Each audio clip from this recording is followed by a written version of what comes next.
সালামু আলাইকুম সুপ্রিয় শিক্ষার্থীবৃন্দ, সকলকে স্বাগত জানাচ্ছি আমাদের আরেকটা মাস্টার ক্লাসে বায়োলজির। সেখানে আজকে আমরা অনুশীলনী প্রশ্ন সলভ করব। তো আজকে আমাদের টপিক হচ্ছে জুওলজি 4 নম্বর চ্যাপ্টার রক্ত সঞ্চালন। সেই চ্যাপ্টারে বিভিন্ন রাইটার যারা আছে তাদের রাইটার সেই বইগুলা যে অনুশীলনী কোশ্চেন গুলো আছে, আসলে সেই জিনিসগুলো একটু দেখে নিই। প্রথমে দেখো, আমাদের বলা হচ্ছে যে মানবদেহের রক্ত সংবহন তন্ত্রের বর্ণনা করেন কোন বিজ্ঞানী। আসলে এই কথাটা বলার আগে তোমাদের একটা হিস্ট্রি জানা দরকার, যে আমাদের আগে একটা সময় যখন ছিল, তখন মানুষ মানে তখন ডাক্তার, বিশেষ করে তখন ওই গবেষক বা ডাক্তাররা তারা চিন্তা করতো যে এরকম আমাদের শরীরের মধ্যে রক্ত বাহিকা নাই কোনো, আমাদের শরীরের মধ্যে রক্ত উন্মুক্ত ভাবে চলাচল করতেছে, এবং যেই কোষের টিস্যু বা যেই কোষগুলোতে আসলে অক্সিজেন দরকার সেখানে এটা অক্সিজেন বা নিউট্রিয়েন্ট সাপ্লাই দিচ্ছে, দেওয়ার পরে বাকি যে অংশটুকু আছে সেটুকু বাতাসে উড়ে যাচ্ছে রক্ত। তো যে জিনিসটা আসলে খুবই অদ্ভুত ছিল, কিন্তু তারপরেও এই জিনিসটাই অনেক বছর, বছরের পর বছর এই জিনিসটাই প্রচলিত ছিল। পরবর্তীতে একজন সায়েন্টিস্ট আসলো, নাম হচ্ছে উইলিয়াম হার্ভে। সে বললো যে না, আসলে এরকম কোনো কথাই না, যে আমাদের বডির মধ্যে উন্মুক্ত অবস্থায়ও রক্ত নাই, আবার রক্ত যখন কাজ শেষ হয়ে যাচ্ছে, মানে নিউট্রিয়েন্ট সাপ্লাই শেষ হয়ে যাচ্ছে, সে ওইরকম বাতাসে উড়েও চলে যাচ্ছে না। তাহলে এই জিনিসটা ভুল ধারণাটা তাহলে কে দূর করছে? আমাদের সেই ভুল ধারণাটা দূর করছে হচ্ছে উইলিয়াম হার্ভে। সেই বলছে যে আসলে রক্ত সংবহনের জন্য একটা আলাদা সংবহন তন্ত্র আছে। তাহলে সেই সংবহন তন্ত্রের মধ্যে রক্ত বাহিকা থাকবে, তারপর আমাদের রক্ত থাকবে, হৃৎপিণ্ড থাকবে, এইগুলা নিয়ে আমাদের রক্ত সংবহন তন্ত্র গঠিত হবে। তো এই কথাটা আমাদের কে বলছে? আমাদের বলছে উইলিয়াম হার্ভে। তাহলে কারেক্ট আনসার এখানে উইলিয়াম হার্ভে। এটা আলিম স্যারের বই থেকে কোশ্চেন আসছে। এরপরে আসো আমাদের নেক্সট কোশ্চেনে যদি আসি, রক্তরসের অজৈব উপাদান কোনটি? দেখো, আমাদের রক্তরসের অজৈব উপাদানের কথা যদি বলা হয়, আমরা কিন্তু এর আগেই পড়ছি যে অজৈব উপাদান বললে, অজৈব উপাদান আমরা বলছিলাম আয়ন গুলাকে, তাই না? আয়ন যেগুলো আছে, তো সেটাকে আমরা মনে রাখছিলাম ফালতু আম দিয়ে। ঠিক আছে, ফালতু আম দিয়ে। তো ফালতু আমের ক্ষেত্রে যদি আসি আমরা, ফালতু আমের ক্ষেত্রে আমাদের কি কি আছে? ফালতু আমের ক্ষেত্রে বলতে পারি, ফতে ফসফরাস ছিল, ফসফরাস ছিল। ল দিয়ে লোহা ছিল। ত দিয়ে তামা ছিল। আ দিয়ে আয়োডিন ছিল, আয়োডিন ছিল। আর আম দিয়ে ছিল সোডিয়াম ক্লোরাইড, যেটা ম্যাগনেসিয়াম, পটাশিয়াম, এইগুলা। তাহলে ঘুরে ফিরে আমরা দেখতে পাচ্ছি যে এরকম এইগুলাই আমাদের অজৈব উপাদান। তাহলে সেটার মধ্যে কারেক্ট কোনটা? এখানে আছে আয়োডিন, তাই না? তাহলে অজৈব উপাদান কি আমাদের এখানে? আয়োডিন। এখানে আমরা পেয়ে গেলাম অজৈব উপাদান আমাদের রক্তের আয়োডিন। তাহলে এটা আমাদের কারেক্ট অ্যান্সার। এবার আসো, রক্ত আসে নাইট্রোজেন ঘটিত অপ্রোটিন পদার্থ কোনটি? তার মানে আমাদের এখানে কোনটা নাইট্রোজেন ঘটিত অপ্রোটিন পদার্থ? তার মানে প্লাজমা প্রোটিন না, রক্তরস যখন বলে দিছে, রক্তরস মানে প্লাজমা, আর অপ্রোটিন মানে প্লাজমা প্রোটিন না, তাহলে সেটা কি? নাইট্রোজেন গঠিত পদার্থ। নাইট্রোজেন গঠিত পদার্থ আমরা কি দিয়ে মনে রাখছিলাম? মনে রাখছিলাম আমি আমি হাইজ্যাক, হাইজ্যাক। তো আমি দিয়েছিল অ্যামোনিয়া, হা দিয়েছিল হাইপোজ্যান্থিন, হাইপোজ্যান্থিন। রস্যই দিয়েছিল ইউরিয়া, রস্যই দিয়েছিল ইউরিক অ্যাসিড, ইউরিক অ্যাসিড। যা দিয়েছিল জ্যান্থিন। আর আমাদের লাস্ট যেটা আছে সেটা ক ক দিয়েছিল ক্রিয়েটিনিন, ক্রিয়েটিনিন, যেটা আমাদের মেইন মার্কার হিসেবে কাজ করে আমাদের কিডনির ফাংশন ঠিকঠাক আছে কিনা সেটা বোঝার জন্য। তাহলে এখানে দেখো আছে কোনটা? একটাই অ্যান্সার আছে, সেটা ক্রিয়েটিনিন। তাহলে কারেক্ট অ্যান্সার কি হলো আমাদের? Correct answer creatinine. এটা আমরা পেয়ে গেলাম। এবার আসলে মানুষের রক্তের পিএইচ মান কত? মানুষের রক্তের পিএইচ, এটা সব থেকে পেইড কোশ্চেন গুলোর মধ্যে একটা। তো আমরা জানি মানুষের রক্তের পিএইচ কত? পিএইচ 7.35 থেকে 7.45, যেটাকে অ্যাভারেজ করলে হয় 7.4। এটা অ্যাভারেজ মান। তাহলে আমাদের কারেক্ট আনসার কি পাবো? 7.4। এটা কারেক্ট আনসার। এরপর আসো, রক্তের পিএইচ নির্ভর করে কার উপর? আমরা বলছিলাম যে রক্তের এই যে পিএইচটা আছে, এই পিএইচটা আসলে নির্ভর করবে কার উপর? এই পিএইচটাকে নিউট্রাল রাখা হয়। তার মানে তোমার শরীরে যদি অ্যাসিডের পরিমাণ বেড়ে যায়, সেটাও নিউট্রাল, মানে তাহলে পিএইচ এর মান কমে যাওয়ার কথা, সেটারে না কমে সেটা 7.4 এ রাখতেছে। আবার তোমার শরীরে যদি ইসের মান বেড়ে যায়, তোমার বেজ বা ক্ষারের পরিমাণ বেড়ে যায়, তাহলে সেটা পিএইচ এর মান বেড়ে যাওয়ার কথা, কিন্তু সেটা না বেড়ে ওই 7.4 এর আশেপাশেই থাকতেছে। এটা কি করতেছে? এটা করতেছে আমাদের এই বাফার দ্রবণ। তার মানে আমাদের যে হিমোগ্লোবিন বাফার আছে, ফসফেট বাফার আছে, বাইকার্বনেট বাফার আছে, এই জিনিসগুলাই আসলে আমাদের এইখানে মূল ভূমিকাটা পালন করবে। ক্লিয়ার? পিএইচটা নির্ভর করবে তাদের উপর। এবার আসো কোনটি প্লাজমা প্রোটিন নয়? তো প্লাজমা প্রোটিনের ক্ষেত্রে আমরা জানি প্লাজমা প্রোটিন কে জিপিএ 5, তাই না? তাহলে জিতে হচ্ছে গ্লোবিউলিন,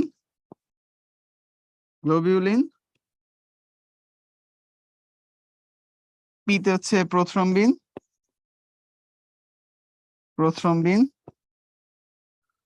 এতে অ্যালবুমিন, 5 তে হচ্ছে ফাইব্রিনোজেন।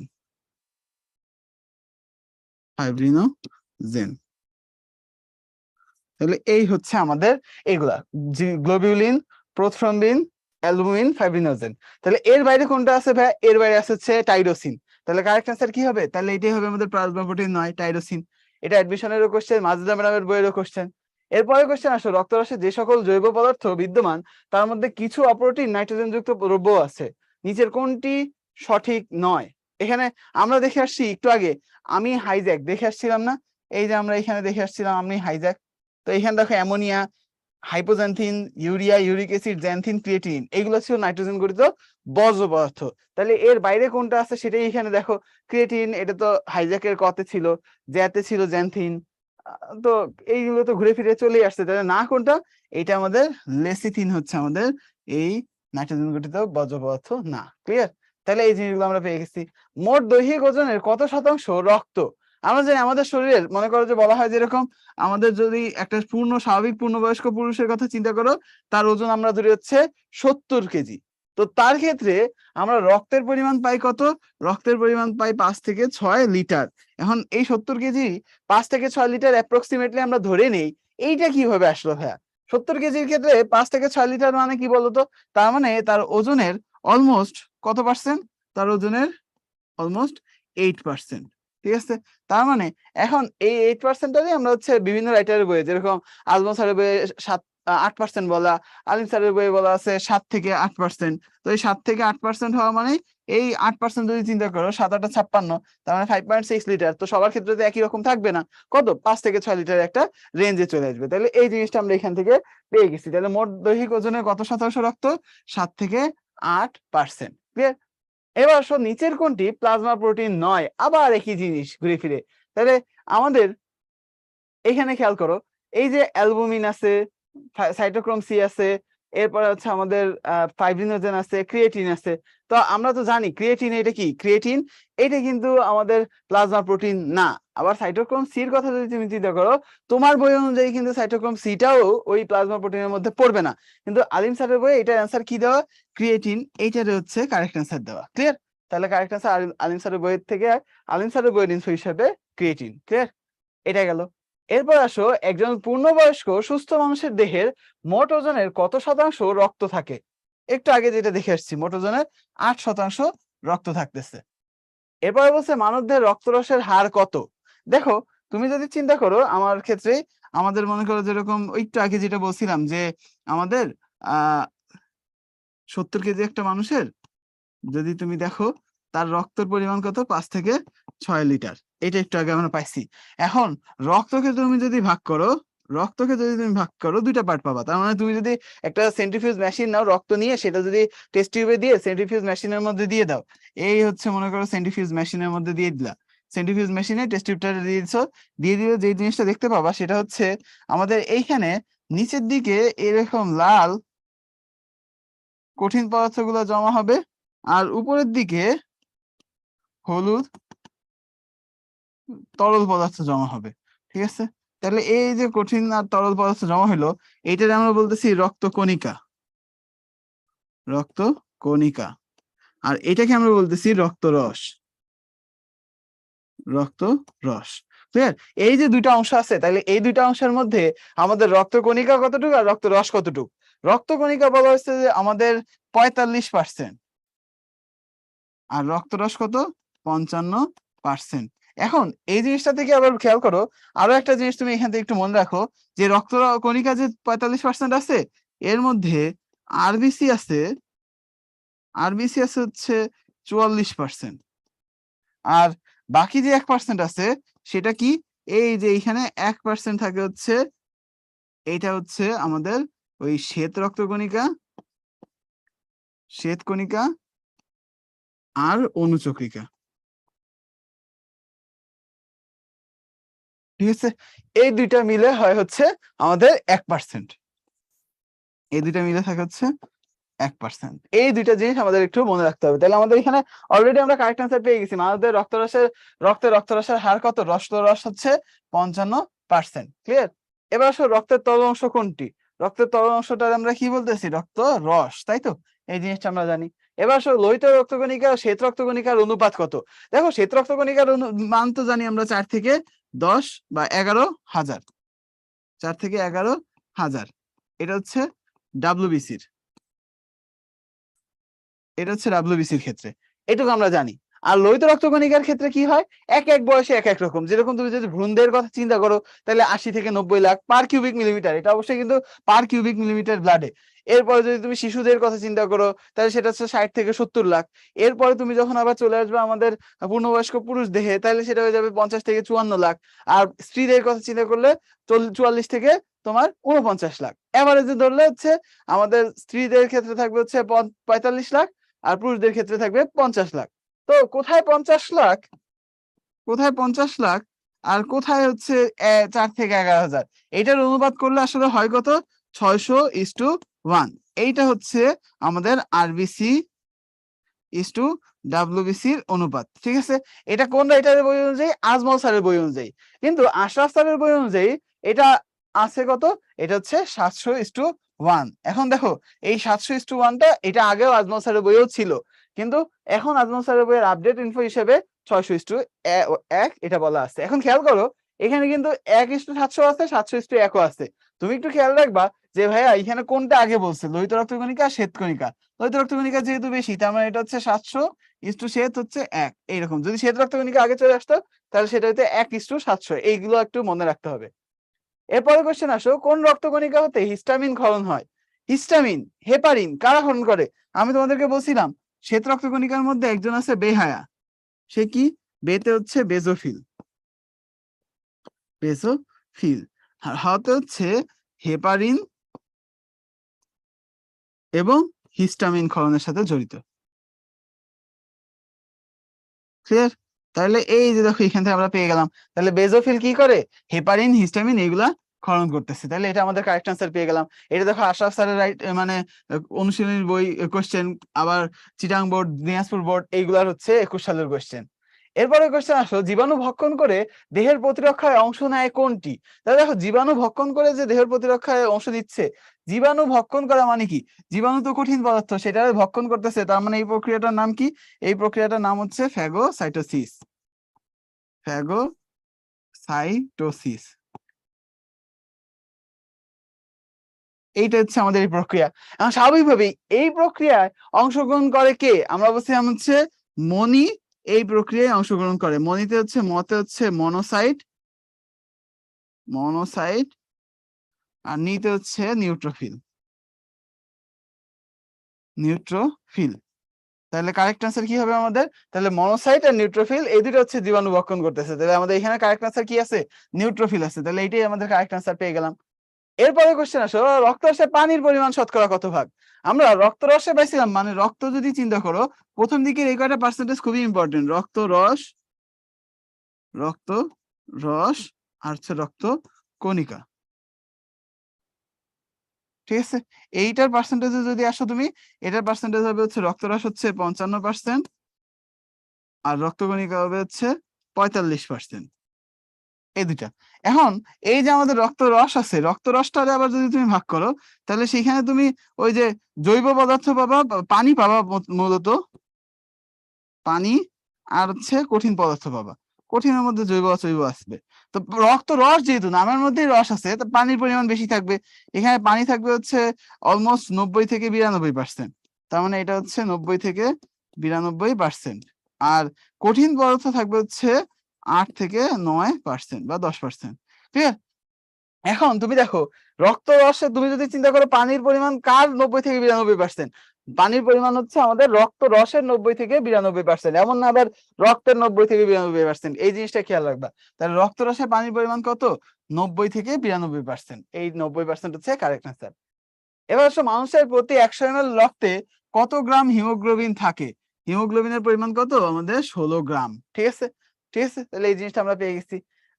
পুরুষদের ক্ষেত্রে হয় 16 থেকে 19, আর স্ত্রীদের ক্ষেত্রে হয় 14 থেকে 17। তাই এভারেজে 16 হিসাব করি আমরা। কোন শ্বেত রক্তকণিকায় হেপারিন থাকে, অথবা কোন রক্তকণিকায় হেপারিন ক্ষরণ করে, আবার হেপারিন তৈরি ও নিঃসরণ করা কোন কোষের কাজ? আজমল স্যারের বইয়ের এই কোশ্চেনটা দেখো কতবার আমাদের পরীক্ষায় আসছে, সেটা অ্যাডমিশন বলো অথবা আমাদের বোর্ডে বলো। তাহলে এইটার ক্ষেত্রে তুমি বুঝতেই পারতেছো, একটু আগে আমরা পড়ে আসছি বেহায়া, তার মানে বেজোফিল হেপারিন হিস্টামিন ক্ষরণ করে, তাহলে এটার সাথে কারেক্ট আনসার কি হবে? বেজোফিল হয়ে যাবে। তাহলে এটা আমাদের আরেকটা কারেক্ট আনসার পেয়ে গেলাম। এরপরে কোশ্চেনে আসো, আণুবীক্ষণিক সৈনিক বলা হয় কাকে? দেখো আমি তোমাদের যখন পড়াইছিলাম আমি বলছিলাম মাস্টার ক্লাসে যে লিম্ফোসাইট, লিম্ফোসাইট শব্দটা শুনলেই আমার মাথায় কি আসে? লেফটেন্যান্ট শব্দটা আসে, লেফটেন্যান্ট। এখন লেফটেন্যান্টরা কি সৈনিক না? তো লেফটেন্যান্টরা তো হচ্ছে সৈনিক।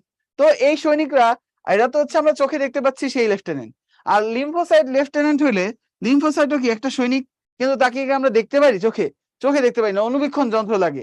সেই জন্য লিম্ফোসাইটকে আমরা বলতেছি হচ্ছে আণুবীক্ষণিক সৈনিক। লিম্ফোসাইটকে আমরা কি বলতেছি? আণুবীক্ষণিক সৈনিক। তাহলে এইটা আমরা এখান থেকে পেয়ে গেলাম, কারেক্ট আনসার কি আমাদের লিম্ফোসাইট, এই হচ্ছে আণুবীক্ষণিক সৈনিক। ক্লিয়ার, এই জিনিসটা পেয়ে গেছি। এবার আসো বলছে রক্ত জমাট বাঁধার উপাদান কোনটি। এখানে খেয়াল করো আমাদের বিভিন্ন ধরনের রক্তকণিকার কথা বলা আছে, যেরকম নিউট্রোফিল শ্বেত রক্তকণিকা, লিম্ফোসাইট শ্বেত রক্তকণিকা, ইউসিনোফিল শ্বেত রক্তকণিকা, থ্রম্বোসাইট এইটা কি অনুচক্রিকা। তো আমরা জানি আমাদের রক্ত জমাট বাঁধানো কার কাজ? অনুচক্রিকার কাজ। তাহলে এখানে কারেক্ট আনসার কি হবে? আমাদের থ্রম্বোসাইট হচ্ছে কারেক্ট আনসার। ক্লিয়ার, এরপর আসো হিমোস্ট্যাটিক প্লাগ গঠন করে কে? হিমোস্ট্যাটিক প্লাগ জিনিসটা আসলে কি?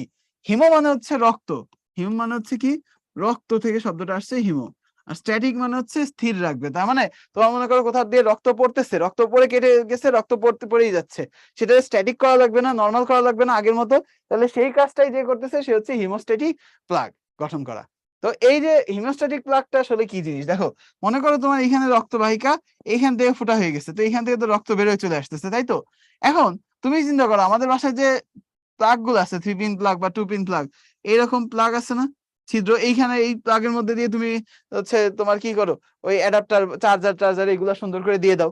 তাহলে কি হয়, এই যে সার্কেল গুলো আছে এই সার্কেল গুলা ক্লোজ হয়ে যায়। এই সার্কেল গুলো ক্লোজ হওয়ার জন্য তুমি তোমার চার্জার এগুলো দিচ্ছ। তাহলে এই যে একটা প্লাগ দিচ্ছ, তাহলে এই যে প্লাগটা গঠন করে কে আমাদের? এই হেমোস্ট্যাটিক প্লাগটা গঠন করে হচ্ছে আমাদের এই থ্রম্বোসাইট, মানে রক্ত জমাট বাঁধায় যে সাহায্য করে। ক্লিয়ার, পেয়ে গেলাম। নিচের কোন অঙ্গে এরাইথ্রোসাইট ধ্বংস হয়? এইটা জানার আগে আমাদের জানতে হবে এরাইথ্রোসাইট তৈরি হয় কোথা থেকে। যদি আমি বলি যেরকম মানে সব সময় জীবনের সর্বদশায়, জীবনে সব সময় তৈরি হয় কোথা থেকে? আমাদের অস্থিমজ্জা থেকে। তার মানে ভ্রূণীয় অবস্থা থেকে একদম তুমি বড় মৃত্যুর পর্যন্ত আমাদের লোহিত রক্তকণিকা কোথা থেকে তৈরি হবে? অস্থিমজ্জা, কারণ এটা হচ্ছে স্টেম সেল। ক্লিয়ার, এখন আমাদের যদি বলা হয় তাহলে ভাই হচ্ছে ওই যে শিশু দেহে, ভ্রূণ দেহে, এইগুলাতে কেন আমাদের লোহিত রক্তকণিকার পরিমাণ বেশি থাকে, আবার কি মানে কোথা থেকে সেই এক্সট্রা লোহিত রক্তকণিকা আসতেছে, কেন বেশি থাকে, সেটা কিন্তু আমি তোমাদের মাস্টার ক্লাসে বলছি। আর এখন আমরা জানবো যে এখানে তাহলে ওই যে এক্সট্রা অ্যামাউন্টটা সেটা কোথা থেকে আসতেছে। তার মানে আমাদের 20 বছর পর্যন্ত, মনে রাখবা 20 বছর পর্যন্ত অস্থিমজ্জা থেকে তো তৈরি হয়, প্লাস প্লাস আমাদের তৈরি হয় যথাপি থেকে। ঠিক আছে, কোথা থেকে? যথাপি থেকে। যতে হচ্ছে যকৃত, থাতে হচ্ছে থাইমাস, থাইমাস একটা লিম্ফ গ্রন্থি, আর পিতে হচ্ছে প্লিহা। তাহলে এই জায়গাগুলো থেকে আমাদের 20 বছর বয়স পর্যন্ত লোহিত রক্তকণিকা তৈরি হচ্ছে। তো এই শিশুদেহ পর্যন্ত যে এক্সট্রা অ্যামাউন্টের লোহিত রক্তকণিকা সেটা কিন্তু এখান থেকে পূরণ হয়ে যাচ্ছে। এই দুইটার মধ্যে ধ্বংস হওয়ার পরে আবার এই লোহিত রক্তকণিকা কোথায় চলে যায়? এই যে যকৃত আর প্লিহা, এই দুইটাতে আমাদের এই লোহিত রক্তকণিকা এখান থেকে তৈরি হয়, আবার ধ্বংস হওয়ার পরেও যকৃত এবং প্লীহাতে চলে যায়। তার মানে তুমি চিন্তা করো আমরা মাটির তৈরি না, মাটির তৈরি আমরা আমরা মারা যাওয়ার পরে কোথায় যাই? মাটিতে চলে যাই, মাটিতে মিশে যাই। ওরাও যেখান থেকে আসছে সেখান থেকেই চলে যায়। তার মানে উৎপত্তি যেখানে ওদের ধ্বংসটাও সেখানেই হয়। কথা হচ্ছে তাহলে ভাই থাইমাসে কেন হলো না? থাইমাস এটা কিন্তু একটা মানে সব সময় থাকে না আমাদের বাড়িতে। আমাদের যখন শিশু থেকে আমরা যখন বড় হই তখন অটোমেটিক আমাদের থাইমাস এটা কিন্তু বিলুপ্ত হয়ে যায়, ঠিক আছে? তার মানে এটা কিন্তু পার্মানেন্ট কোনো গ্রন্থি না, এই জিনিসটা আমাদের মনে রাখতে হবে। এই জন্য থাইমাসে পরবর্তীতে যাওয়ার সুযোগ নাই। তাহলে আমরা মনে রাখবো যে এইখান থেকে তৈরি হয় সেইখানেই ধ্বংস হয়। তাহলে কারেক্ট আনসার কি? যকৃত আর প্লীহা। ক্লিয়ার? এটা পেয়ে গেছি। এবার আসো অক্সিজেন পরিবহনে সহায়তাকারী রক্তকণিকার নাম কি? আমরা বললে আমরা জানি লোহিত রক্তকণিকার কাজই একটা কি, লোহিত রক্তকণিকার মধ্যে হিমোগ্লোবিন আছে, আর হিমোগ্লোবিনের 4টা হাত আছে, সেইখানে সুন্দর করে কি করবে? অক্সিজেন নিয়ে বসে থাকবে। তাহলে এইটাই হচ্ছে তার কাজ। তাহলে এই যে আমাদের এরিথ্রোসাইট বা লোহিত রক্তকণিকা, এটাই হচ্ছে এই কাজটা করে থাকে। এবার আসো রক্তে প্রবেশকৃত কৃমির লার্ভা অ্যালার্জিক অ্যান্টিবডি ধ্বংস করে কোন রক্তকণিকা? দেখো নিউট্রোফিল আর মনোসাইট এরা দুজন কি করে? ফ্যাগোসাইটোসিস করে, ফ্যাগোসাইটোসিস করে। ইউসিনোফিল আর লিউকোসাইট, লিউকোসাইটটা আসলে কি? লিউকোসাইট মানে হচ্ছে শ্বেত রক্তকণিকা। তো শ্বেত রক্তকণিকা তো সব কাজই করতেছে আলটিমেটলি, কিন্তু স্পেসিফিক ভাবে কৃমির লার্ভা আর অ্যালার্জিক অ্যান্টিবডি এইটা ধ্বংস করে হচ্ছে আমাদের এই ইউসিনোফিল, অ্যালার্জিক অ্যান্টিবডি। এবি মানে হচ্ছে অ্যান্টিবডি, এটা করে কি? ইউসিনোফিল। ক্লিয়ার? তাহলে এই জিনিসটা আমরা পেয়ে গেছি। এবার স্বাভাবিক অবস্থায় রক্ত জমাট বন্ধ না হওয়ার জন্য দায়ী প্রোটিনটি কোথা থেকে নিঃসৃত হয়? এখন কথা হচ্ছে আমাদের রক্তবাহিকার মধ্যে তো অনুচক্রিকা আছে, তাই না? এই যে মনে করো অনুচক্রিকা, এটা হচ্ছে অনুচক্রিকা। অনুচক্রিকার রক্তবাহিকার মধ্যে আছে, তাহলে অনুচক্রিকার কাজ যদি রক্ত জমাট বাঁধানো হয়, তাহলে আমাদের শরীরে রক্ত কেন জমাট বাঁধে না? এটার বিভিন্ন কারণ আমি বলছি তোমাদের, অন্যান্য রাইটার থেকেও আমি এই ইনফো অ্যাড করে আমাদের মাস্টার ক্লাসে বলে দিচ্ছি। এখানে আমাদের যেটা লাগবে, এই যে এটার প্রথম পয়েন্ট যেটা আসে সেটা হচ্ছে আমাদের রক্তের মধ্যে কি থাকে? হেপারিন থাকে, তাই না? হেপারিন এটা হচ্ছে একটা অ্যান্টিকোয়াগুলেন্ট প্রোটিন, ঠিক আছে? এটা কি? Anticoagulant, anticoagulant. এই যে অ্যান্টিকোয়াগুলেন্ট আছে, এইটার কথা যদি আসি, আমাদের এই হেপারিন সে হচ্ছে একটা অ্যান্টিকোয়াগুলেন্ট। এখন অ্যান্টিকোয়াগুলেন্ট মানে হচ্ছে, অ্যান্টি হচ্ছে বিরোধী, কোয়াগুলেন্ট মানে হচ্ছে যে, কোয়াগুলেশন মানে হচ্ছে জমাট বাঁধানো, আর কোয়াগুলেন্ট মানে যে জমাট বাঁধায়। তাহলে এই যে যে জমাট বাঁধায় তার বিরোধী যে, সে হচ্ছে অ্যান্টিকোয়াগুলেন্ট, সে হচ্ছে হেপারিন, তার মানে জমাট বাঁধতে দেয় না। তাহলে এখন আমাদের কোশ্চেন হচ্ছে এই হেপারিনটা কোথা থেকে নিঃসৃত হয়? একটু আগে আমরা জানি বেহায়া, তার মানে বেজোফিল থেকে আমাদের হেপারিনটা নিঃসৃত হচ্ছে। তাহলে দেখছো কোশ্চেনটা কিন্তু একটু বুঝে তারপর অ্যান্সার করতে হয়। তাহলে এটা পেয়ে গেলাম। মানবদেহে শ্বেত রক্তকণিকার পরিমাণ 4000-এর চেয়ে কম হলে সেই অবস্থাকে কি বলে? দেখো এখানে যদি আমরা খেয়াল করি, 3টা শব্দ পাবো। একটা হচ্ছে লিউকেমিয়া, লিউকেমিয়া, একটা হচ্ছে লিউকোসাইটোসিস, লিউকোসাইটোসিস, আর একটা হচ্ছে লিউকোপেনিয়া, লিউকোপেনিয়া। দেখো এখানে আমরা দেখতে পারতেছি 3টা জিনিস। লিউকো তো সব জায়গায় আছে, এখানে সাইটোসিস, সাইট মানে হচ্ছে কোষ, সিস মানে হচ্ছে প্রক্রিয়া। লোহিত রক্ত মানে শ্বেত রক্তকণিকা আরো বেশি তৈরি করার প্রক্রিয়াটারে বলা হচ্ছে সাইটোসিস। তুমি মনে রাখবা সিস মানে হচ্ছে কি? সিস্টার। তো তোমার যদি হচ্ছে আরেকটা সিস্টার হয়, সাইট মানে কোষ, কোষের যদি আরো একটা সিস্টার হয় তার মানে আরেকটা কোষ হবে, তার মানে কোষের সংখ্যা কি হচ্ছে? বাড়তেছে। তার মানে এখানে আমাদের ডাব্লিউবিসির সংখ্যা কি হবে? ডাব্লিউবিসির সংখ্যা বাড়বে। এরপর আসো লিউকোপেনিয়া, লিউকোপেনিয়াটা কি? এখানে নামের মধ্যে দেখবা পেইন আছে, তার মানে আমাদের পেইন কখন হবে? যখন হচ্ছে আমাদের রোগ প্রতিরোধ করতে পারবে না। তো রোগ প্রতিরোধ করতে না পারলে পেইন হবে। রোগ প্রতিরোধ করে কে? এই শ্বেত রক্তকণিকা। তার মানে পারতেছে না কেন? তার মানে সে কমে গেছে। তাহলে এই লিউকোপেনিয়ায় পেইন বাড়বে কেন? আমাদের আসলে এইখানে ডাব্লিউবিসি কি হয়? ডাব্লিউবিসি কমে যায় পরিমাণে, ঠিক আছে? তাহলে এই 2টা পেয়ে গেলাম। আর লিউকেমিয়া হচ্ছে ব্লাডের ক্যান্সার, ডাব্লিউবিসির ক্যান্সার। এই জিনিসগুলো একটু মনে রাখতে হবে। তাহলে 4000 হচ্ছে তার স্বাভাবিক মান কত ছিল? 4000 থেকে 11000, ঠিক আছে? তাহলে এটা হচ্ছে স্বাভাবিক। এর থেকে কম হলে কি? লিউকোপেনিয়া। ক্লিয়ার? এটা আমরা পেয়ে গেছি। এবার আসো নিচের কোনটি তৈরি করার প্রক্রিয়াকে এরাইথ্রোপয়েসিস বলে? স্বাভাবিক নামের মধ্যে জানো তুমি, ইরাইথ্রোসাইট। এটা আসছে কোথা থেকে? ইরাইথ্রোসাইট। এটা হচ্ছে লোহিত রক্তকণিকা, আরবিসি। তাহলে এটা তৈরি করার প্রক্রিয়া, পোয়েসিস মানে তৈরি করার প্রক্রিয়া, সিস মানে প্রক্রিয়া, পোয়েসিস মানে হচ্ছে তৈরি করার প্রক্রিয়া। তাহলে সেটা হবে হচ্ছে ইরাইথ্রোপয়েসিস। এটা হচ্ছে লোহিত রক্তকণিকা তৈরি করার প্রক্রিয়া। ক্লিয়ার? কারেক্ট আনসার এটা পেয়ে গেলাম। এবার আসো নেক্সট কোশ্চেন, অ্যাগ্রানুলোসাইটে অদানাদার শ্বেত রক্তকণিকা কোনটি? দেখো গ্রানুলোসাইট আর অ্যাগ্রানুলোসাইটের মধ্যে মনে রাখার জন্য সুবিধা, তুমি চিন্তা করো, এই হচ্ছে আমাদের গ্রানুলোসাইট, গ্রানুলোসাইট, গ্র্যানিউল শব্দের অর্থ হচ্ছে দানা, আর সাইট মানে হচ্ছে কোষ। তার মানে এটা এমন একটা কোষ যেটা হচ্ছে দানাদার, তার মানে কোষটা কি দানায় পূর্ণ। তার মানে আমরা বলতে পারি এটা ফিল্ড উইথ কি গ্র্যানিউল, ফিল্ড উইথ গ্র্যানিউল, সেই জন্য এটা হচ্ছে গ্র্যানুলোসাইট। তাহলে এখানে ফিল হয়ে আছে, কি দিয়ে ফিল হয়ে আছে? দানা দিয়ে ফিল হয়ে আছে। তার মানে এই গ্র্যানুলোসাইট গুলো দানা দিয়ে পূর্ণ বা ফিল, সেই জন্য মনে রাখবা যেগুলোর নামের শেষে ফিল থাকবে সেগুলোই হচ্ছে গ্র্যানুলোসাইট, মানে আমাদের দানাদার। তার মানে যাদের নামের শেষে ফিল আছে তারা হচ্ছে দানাদার। তাহলে বলতে পারো এই যে ফিল, এই যে ফিল, এই যে ফিল, এরা হচ্ছে সবগুলো কি, এরা সবগুলো হচ্ছে দানাদার, দানায় পূর্ণ, দানায় ফিল। তার মানে হচ্ছে গ্র্যানুলোসাইট, গ্র্যানুলোসাইট। তাহলে কারেক্ট আছে আমার কি চাইছে? চাইছে হচ্ছে অদানাদার। অদানাদার মানে হচ্ছে এক গ্রানুলোসাইট। এ মানে হচ্ছে নাই, এ মানে হচ্ছে নাই, এক গ্রানুলোসাইট। তাহলে কি হবে? গ্রানুলোসাইট, এক গ্রানুলোসাইট মানে দানা নাই, তার মানে সেটা হচ্ছে কি মনোসাইট। ক্লিয়ার? কারেক্ট অ্যান্সার পেয়ে গেলাম। এবার আসো নিউক্লিয়াস বিহীন কোষ কোনটি? আমরা দেখো আমাদের এই যে রক্তকণিকা, এটা দুইটার মধ্যে নিউক্লিয়াস থাকে না। আমরা সবসময় লোহিত রক্তকণিকার কথাটা শুনি বা বলি, কিন্তু আসলে কারেক্ট অ্যান্সার কিন্তু লোহিত রক্তকণিকার ক্ষেত্রেও তোমার মনে রাখতে হবে স্তন্যপায়ীর ক্ষেত্রে পূর্ণবয়স্ক যে লোহিত রক্তকণিকা সেটা হচ্ছে আমাদের নিউক্লিয়াস বিহীন।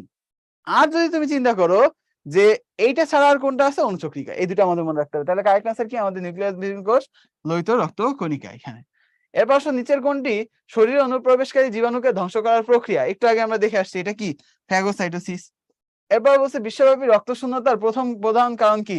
রক্ত শূন্যতা মানে কি? অ্যানিমিয়া। রক্ত শূন্যতা মানে হচ্ছে অ্যানিমিয়া। অ্যানিমিয়াটা কখন হয়? ওই যে আমাদের 25% থেকে যদি কমে যায়, স্বাভাবিকের থেকে 25% যদি কমে যায়, তাহলে সেটা আমরা বলতেছি রক্ত শূন্যতা। এটার মেইন কারণ হচ্ছে আমাদের এই লৌহ ঘটিত জনিত ঘাটতি জনিত। লৌহ না থাকার কারণে, আয়রন না থাকলে হিমোগ্লোবিন থাকবে না, হিমোগ্লোবিন না থাকলে লোহিত রক্তকণিকা হচ্ছে না। আলটিমেটলি সেটাই হচ্ছে মেইন কারণ। নিম্নের কোন শ্বেত রক্তকণিকা নিউক্লিয়াসটি 2 লোব বিশিষ্ট? দেখো আমাদের মনে রাখবা এই যে লোব বিশিষ্ট নিউক্লিয়াস, লোব মানে কি? খন্ড না? তো খন্ড আসলে কাদের মধ্যে থাকবে? যারা হচ্ছে দানাদার বা হচ্ছে আসলে যাদের মধ্যে ফিল আছে, তা তাদের ক্ষেত্রে দেখবা থাকবে হচ্ছে 3 ধরনের: নিউট্রোফিল, ইউসিনোফিল আর বেজোফিল। প্রত্যেকটার ক্ষেত্রেই মনে রাখবা সবার ক্ষেত্রেই আমাদের নিউক্লিয়াসের খন্ড কয়টা? অ্যাটলিস্ট 2টা থাকবে। খন্ড বললে বুঝবা 2 আছে। এখন কোশ্চেন হচ্ছে এদের মধ্যে এই যে আমাদের নিউট্রোফিল আছে, সে মনে রাখবা তার ক্ষেত্রে নিউমেরাস থাকে।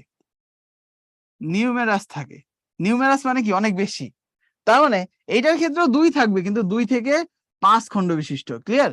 তার মানে বাকিরা তো 2 খন্ড বিশিষ্ট শুধু, আর নিউট্রোফিল হচ্ছে 2 থেকে 5 খন্ড বিশিষ্ট। তাই শুধু 2 খন্ড যদি বলা হয় তাহলে কারেক্ট আনসার কি? এই ইউসিনোফিল হবে। ক্লিয়ার?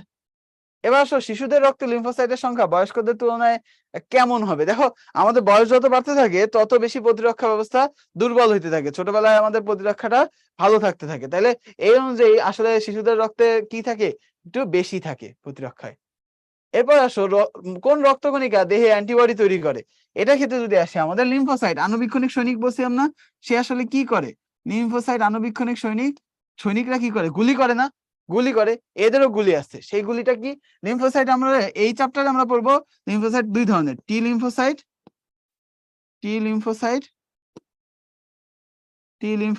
আর একটা হচ্ছে বি লিম্ফোসাইট।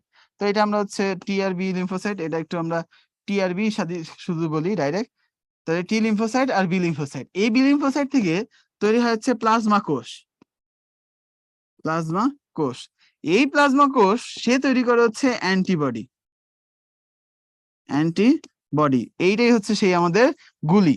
ঠিক আছে? তাহলে আমাদের এই যে কোন রক্তকণিকা অ্যান্টিবডি তৈরি করতে পারে? লিম্ফোসাইট। তাহলে কারেক্ট আনসার কি? লিম্ফোসাইট। ক্লিয়ার? লিম্ফোসাইটের মধ্যে কোনটা সেটা বললে বি লিম্ফোসাইট। ক্লিয়ার? এই জিনিসটা আমরা পেয়ে গেছি। এবার আসো নিচের কোন প্রাণীর লোহিত রক্তকণিকায় নিউক্লিয়াস থাকে? দেখো এটার ক্ষেত্রে কারেক্ট আনসার কি? আমাদের কারেক্ট আনসার স্তন্যপায়ী হচ্ছে আমাদের এখানে উট আছে।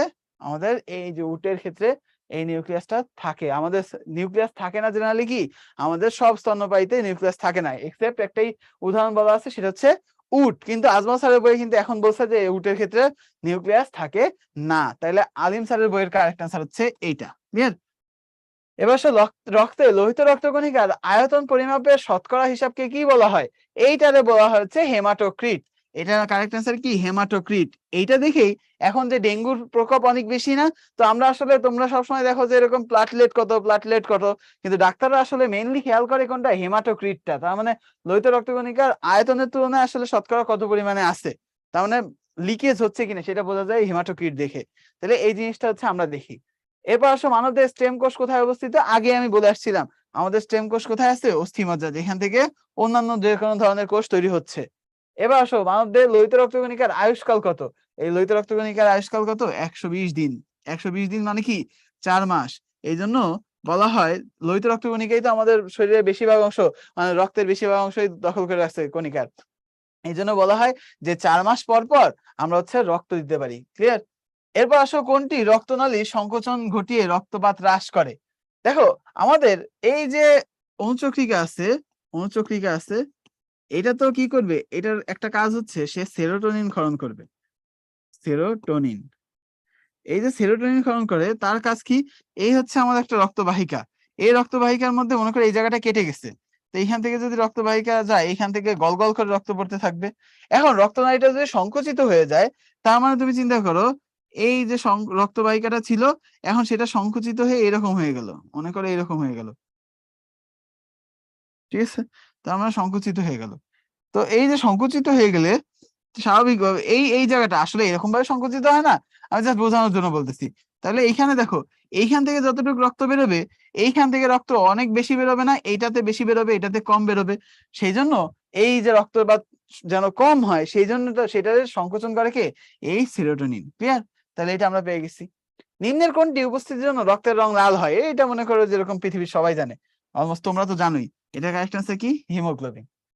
ক্ষতস্থানে থ্রম্বোসাইটের ভাঙনের ফলে যে উৎসেচকটি বের হয় তার নাম কি? দেখো এটাই হচ্ছে আমাদের মেইন ফ্যাক্টর। দেখো আমি তোমাদের বলছিলাম যে অনুচক্রিকা আমাদের শরীরের মধ্যেও আছে, হেপারিন তো আমাদের ওই কেটে গেলেও থাকে।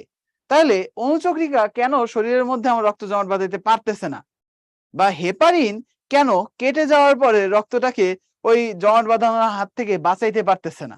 তাহলে এই দুজনের কাজটা কেন হচ্ছে না? তার কারণ হচ্ছে, মনে করো কোথাও কেটে গেল, কেটে গেল কেটে গেলে অনুচক্রিকা গুলো বের হয়ে আসবে। অনুচক্রিকা গুলো বের হয়ে আসে কোথায় আসবে? বাতাসের সংস্পর্শে আসবে। বাতাসের সংস্পর্শে আসবে, এসে এটা ভেঙে যাবে। ভেঙে গিয়ে এটা এটা ভেঙে যায়, ভেঙে গিয়ে কি তৈরি করে? থ্রম্বোপ্লাস্টিন তৈরি করে। থ্রম্বোপ্লাস্টিন তৈরি করে। এই যে থ্রম্বোপ্লাস্টিন হলো, এটার প্রথম কাজ হচ্ছে সে হেপারিনকে অকেজো করে দেয়। তার মানে এতক্ষণ হেপারিন ছিল, সেই হেপারিনটা আমাদের রক্ত জমাট বাঁধতে দিচ্ছিল না।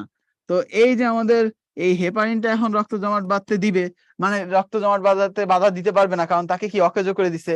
এরপরে এই থ্রম্বোপ্লাস্টিনটা কি করে? আমাদের রক্তে যে প্রোথ্রম্বিন আছে, প্রোথ্রম্বিন যে আমাদের ক্লটিং ফ্যাক্টর, সেটাকে থ্রম্বিন, সক্রিয় থ্রম্বিন, প্রো মানে হচ্ছে আদি, তার মানে নিষ্ক্রিয় অবস্থায় ছিল, এটাকে সক্রিয় থ্রম্বিনে পরিণত করে আমাদের এই থ্রম্বোপ্লাস্টিন। কার সহায়তায়? ক্যালসিয়াম আয়নের সহায়তায়। ক্লিয়ার? তাহলে এই ঘটনাটা আমাদের এখানে ঘটতেছে। তাহলে দেখো ক্ষতস্থানে থ্রম্বোসাইটের ভাঙনের ফলে কোন এনজাইমটা বের হচ্ছে? আমাদের কোন উৎসেচকটা বের হচ্ছে? থ্রম্বোপ্লাস্টিন। ক্লিয়ার? রক্ত জমাট বাঁধতে সহায়তা করে কোনটা? আমাদের এই যে এইখানে দেখো সিরাম আছে, হিস্টামিন আছে, ফাইব্রিন আছে, হেপারিন আছে। এখন রক্ত জমাট বাঁধতে সহায়তা করে কোনটা? এটার ক্ষেত্রে যদি আসো, তাহলে আমাদের রক্ত জমাট বাঁধার তোমার লাগবে, প্রক্রিয়াটা লাগবে। তো প্রথমেই দেখো এখানে তো আমি এত দূর পড়েই ফেলছি, এইখান থেকে যদি আসি আমি, এই যে আমাদের থ্রম্বিনটা আছে, এই যে থ্রম্বিনটা সে কি করবে? এখন ফাইব্রিনোজেনের সাথে মিলিত হবে। তার মানে এই থ্রম্বিনটা এখন ফাইব্রিনোজেনের সাথে মিলিত হবে।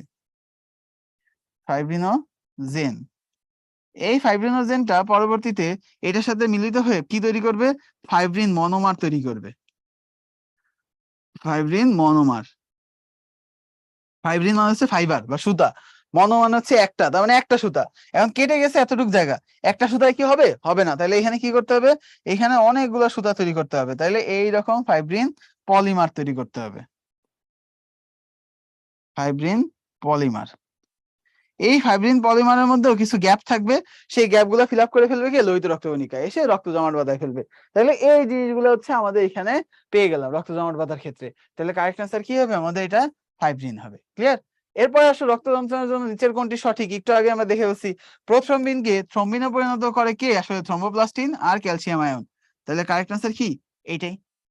এরপর আসো বলছে মানুষের স্বাভাবিক রক্তক্ষরণকাল, এইটা নিয়ে বিরাট কনফিউশন আছে, এক এক রাইটারের বই এক এক রান। দেখো, স্বাভাবিক রক্তক্ষরণকাল বলতে বোঝাচ্ছে কতক্ষণ পর্যন্ত তোমার রক্ত জমাট বাঁধে, আর রক্তক্ষরণকাল আর রক্ততঞ্চনকাল কিন্তু আলাদা। এই দুইটার মধ্যে রক্ততঞ্চনকাল মানে হচ্ছে কতক্ষণ লাগতেছে তোমার রক্ত তঞ্চন হইতে। বা এইখানে কারেক্ট আনসার কি? মাজেদা ম্যাডামের বই 1 to 4 মিনিট। এই জিনিসটা একটু মনে রেখো। ক্লিয়ার? এরপর আসো রক্ত জমাট বাঁধার মূল উপাদান 9 কোনটি? এখন রক্ত জমাট বাঁধার মূল উপাদান হচ্ছে ক্লটিং ফ্যাক্টর। ঠিক আছে, ক্লটিং ফ্যাক্টর কয়টা আছে? ক্লটিং ফ্যাক্টর আছে হচ্ছে 13টা। এই 13টার মধ্যে মূল ক্লটিং ফ্যাক্টর, প্রধান ক্লটিং ফ্যাক্টর কারা? প্রধান ক্লটিং ফ্যাক্টর হচ্ছে ফুল পরে টুপ করে। ফুলতে হচ্ছে ফাইব্রিনোজেন,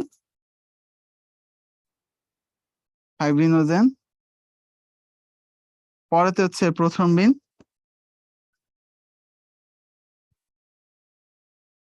টুবতে হচ্ছে থ্রম্বোপ্লাস্টিন,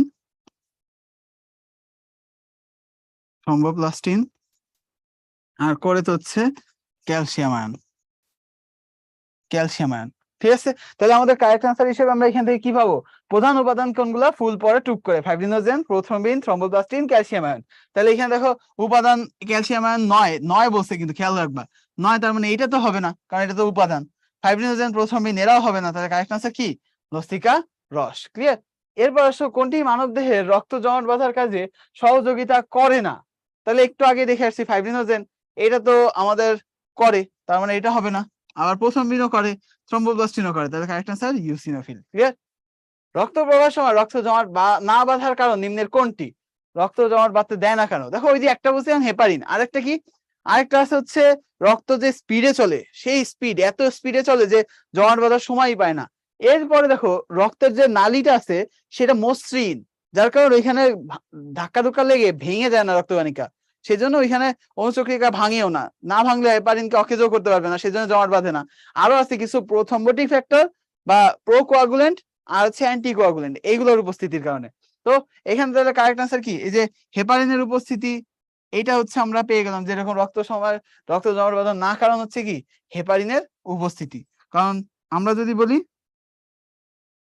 যদি বলি এটার ক্ষেত্রে কারেক্ট আনসার হেপারিনের উপস্থিতি, কারণ নালীর মসৃণ গাত্র হবে, অমসৃণ তো না। পানির উপস্থিতিতে এই ফ্যাক্টই না। চলাচলের স্লথ গতি, চলাচল হয় ফাস্ট, স্লথ না। এবার আসলে নিম্নের কোন তথ্যটি সঠিক নয়? রক্তে থ্রম্বোপ্লাস্টিন থেকে থ্রম্বিন তৈরি হয়। এই দেখো থ্রম্বোপ্লাস্টিন থেকে আমাদের কি হয়? থ্রম্বিন তৈরি হচ্ছে না, প্রোথ্রম্বিন থেকে থ্রম্বিন তৈরি হচ্ছে। এই জিনিসটা নিয়ে আমরা একটু পরে আসতেছি। এখন দেখো আমাদের থ্রম্বোপ্লাস্টিন থেকে কি আসলে থ্রম্বিন তৈরি হচ্ছে, নাকি প্রোথ্রম্বিন থেকে থ্রম্বিন তৈরি হচ্ছে? দেখো আমরা জানি প্রোথ্রম্বিন থেকে থ্রম্বিন তৈরি হচ্ছে। হেল্প করতেছে কে? হেল্প করতেছে হচ্ছে থ্রম্বোপ্লাস্টিন। তার মানে গোড়ায় গন্ডগোল হলো, এটা ক্যালসিয়াম আয়নের সহায়তায়। তাহলে আমাদের এইটা পেয়ে গেলাম, এটা হচ্ছে আমাদের এখানে কারেক্ট। আর রক্তনালীর অভ্যন্তরে গাত্র মসৃণ, এটা তো আসলে সঠিক, তার মানে এটা হবে না, এরকম হবে না। রক্ত অ্যাসিড ও ক্ষারের সমতা নিয়ন্ত্রণ করে, এটাও ঠিক, পিএইচ মেনটেন করে। ও গ্রুপ রক্তে এ অথবা বি কোনো অ্যান্টিজেন থাকে না, এটাও সঠিক, তার মানে এটাও হবে না এরকম। তাহলে গেল। নিচের কোনটি রক্ত জমাট বাঁধার মূল উপাদান নয়? দেখো আমরা জানি ফুল পরে টুপ করে, ফুলে ফাইব্রিনোজেন, এটা হবে না। পরেতে প্রথমে এটা হবে না, তো টুবতে থ্রম্বোপ্লাস্টিন, এটা তো নাই। কোরেতে ক্যালসিয়াম আয়ন, এটাও হবে না, তাই কারেক্ট আনসার অ্যালবুমিন। এরপরে কোশ্চেন আসো, জমাটবদ্ধ রক্তের জলীয় অংশের কে কি বলে? দেখো কোথাও একটা জমাট বেঁধে গেছে, খেয়াল করবা, জমাট বেঁধে যাওয়ার পরে ওইটার সাইড দিয়ে কিছু রক্ত রস বেরোয় আসে। ওই যে রক্তরসটা বের হয়ে আসে স্বাভাবিকভাবে, সে তো রক্ত জমাট বাঁধানোর পরে বের হয়ে আসছে। রক্ত জমাট বাঁধানোর জন্য ফাইব্রিনোজেন বা ক্লটিং ফ্যাক্টর গুলো ছিল এইখানে, তাহলে যে অংশটা বের হয়ে আসছে সেখানে কি সেটা থাকবে? থাকবে না, কারণ এটা তো জমাট বাঁধায় ফেলছে, এক্সট্রা অংশ ওইখান থেকে বের হয়ে আসছে। তাহলে সেটার কি বলতেছি আমরা? সেটা বলতেছি রক্তের সিরাম, যেখানে কি এই ফাইব্রিনোজেন বা ক্লটিং ফ্যাক্টর থাকতেছে না, ফাইব্রিনোজেন থাকে না, এটা মনে রাখতে হবে। ঠিক আছে, এটা আমরা পেয়ে গেলাম। এবার নিম্নে কয়টি ফ্যাক্টর থাকে আমরা একটু আগে দেখে আসছি, এখানে থাকে হচ্ছে 13টা ফ্যাক্টর। এরপর বলছে রক্ততঞ্চনে কোন ধাতব আয়ন অংশগ্রহণ করে, একটু আগে দেখে আসছি থ্রম্বোপ্লাস্টিনের সাথে ক্যালসিয়াম আয়ন কাজ করছিল। রক্ত জমাটের জন্য কোন উপাদানটির প্রয়োজন নেই, আবার আসো সেই ফুল পরে টুপ করে ফাইব্রিনোজেন, এটা হবে না, পরেতে প্রথম দিন এটা হবে না, টুবতে থ্রম্বোপ্লাস্টিন হবে না, কোরেতে ক্যালসিয়াম আয়ন, এখানে তাহলে ইনসুলিন ফাও ফাও দিয়ে রাখছে। ক্লিয়ার, এটা পেয়ে গেলাম। এবার আসো নিচের কোনটি লসিকাতন্ত্র সম্পর্কে সঠিক নয়, সত্য নয় কোনটি লসিকাতন্ত্র সম্পর্কে। এখন আসো এখানে লসিকাতন্ত্রের ক্ষেত্রে বলছে প্রকৃতপক্ষে এক ধরনের পরিবর্তিত কলারস। আমরা তো জানি লসিকাতন্ত্র, লসিকা সম্পর্কে তোমাদের আমি ডিটেলস পড়াইছি মাস্টার ক্লাসে। এটা তো একটা পরিবর্তিত কলারস। কলারসের প্রায় 50%, সরি 10% হচ্ছে লসিকা আসে, এটাও ঠিক। আবার লসিকা অনেক অনুচক্রিকা থাকে, আসলে কি লসিকা অনুচক্রিকা থাকে, কিছু পরিমাণে লোহিত রক্তকণিকাও থাকে, মানে সরি আমাদের মেইনলি অল্প পরিমাণে লোহিত রক্তকণিকা থাকতে পারে, মেইনলি থাকে হচ্ছে আমাদের শ্বেত রক্তকণিকা, তাই না? তাহলে কারেক্ট আনসার হচ্ছে শ্বেত রক্তকণিকার লিম্ফোসাইট থাকে কতটুকু, লিম্ফোসাইট থাকে 500 থেকে 75,000। এই জিনিসটা একটু মনে রাখবা। তাহলে এইটা হচ্ছে আমাদের ভুল, অ্যান্টিবডি তৈরি করা এটা ঠিক। লসিকার আপেক্ষিক গুরুত্ব দেখো, এই লসিকার আপেক্ষিক গুরুত্ব হচ্ছে 1.015। এটা কার বই অনুযায়ী? এটা হচ্ছে আজমল স্যারের বই অনুযায়ী। কিন্তু আজমল স্যারের বই অনুযায়ী 1.015 হইলো, আমাদের মাজেদা ম্যাডামের বই অনুযায়ী 1.013। তাহলে এটা হচ্ছে কারেক্ট আনসার, এটা একটু মনে রাখতে হবে, ঠিক আছে? লসিকায় নিম্নোক্ত কোন কঠিন পদার্থ থাকে না? তাহলে লসিকার মধ্যে কোন কঠিন পদার্থ আসলে থাকতেছে না? এটা হচ্ছে আমাদের ম্যাগনেসিয়ামটা থাকতেছে না। ক্লিয়ার? কোন উপাদানটি লসিকায় অনুপস্থিত? এটার ক্ষেত্রে দেখো কোনটা অনুপস্থিত, আমাদের এই অনুচক্রিকাটা অনুপস্থিত। কোনটির প্রাচীর সর্বাপেক্ষা পুরু? হৃৎপিণ্ডের কথায় যদি আসি, দেখো এই হচ্ছে, মনে করো আমি যদি হৃৎপিণ্ড আঁকি, এই হচ্ছে হৃৎপিণ্ড, রাইট অ্যাট্রিয়াম, রাইট ভেন্ট্রিকল, বা sorry left atrium, right ventricle আর লেফট ভেন্ট্রিকল। এই যে আমাদের গঠনের ক্ষেত্রে আমরা জানি, এইটা যদি আমার দেহ হয়, এটা যদি আমাদের ফুসফুস হয়, আমাদের রাইট ভেন্ট্রিকল থেকে রক্ত যায় হচ্ছে ফুসফুসে, ফুসফুসে রক্ত যাবে, এটা আসবে হচ্ছে আমাদের রাইট অ্যাট্রিয়ামে, রাইট অ্যাট্রিয়াম থেকে রাইট ভেন্ট্রিকল, সরি লেফট অ্যাট্রিয়ামে আসলো, লেফট অ্যাট্রিয়াম থেকে লেফট ভেন্ট্রিকল, লেফট ভেন্ট্রিকল থেকে সেটা যাবে হচ্ছে সারা দেহে, আর দেহ থেকে রক্ত আসবে হচ্ছে রাইট অ্যাট্রিয়ামে। এখন তুমি খেয়াল করো, আমাদের রাইট অ্যাট্রিয়াম কাজ করতেছে কতটুকু, রাইট অ্যাট্রিয়াম থেকে রক্তটা পাঠাচ্ছে রাইট ভেন্ট্রিকলে, এইটুক কাজ, অল্প কাজ। লেফট এট্রিয়ামের কাজ কি, লেফট এট্রিয়াম থেকে লেফট ভেন্ট্রিকলে পাঠাচ্ছে, অল্প কাজ। তার মানে অ্যাট্রিয়ামের কাজ অল্প, এই জন্য এদের প্রাচীর পাতলা হয়, কারণ মাসেল লেয়ার দিয়ে তৈরি তো, মায়োকার্ডিয়াম, ওটা তো বেশি কাজ করা লাগতেছে না, এই জন্য পাতলা। রাইট ভেন্ট্রিকলের কাজটা যদি তুমি চিন্তা করো, বেশ কাজ করা লাগে, কারণ এইখান থেকে রক্ত নিয়ে কোথায় পাঠায়, একদম ডাইরেক্ট ফুসফুসে পাঠায় দিচ্ছে, তার মানে বেশ কাজ করা লাগতেছে। এই জন্য এই রাইট ভেন্ট্রিকলটা অ্যাট্রিয়াম গুলোর তুলনায় বেশি পুরু হয়, কারণ যারা ওয়ার্কআউট করে তাদের দেখবা মাসেল অনেক বেশি।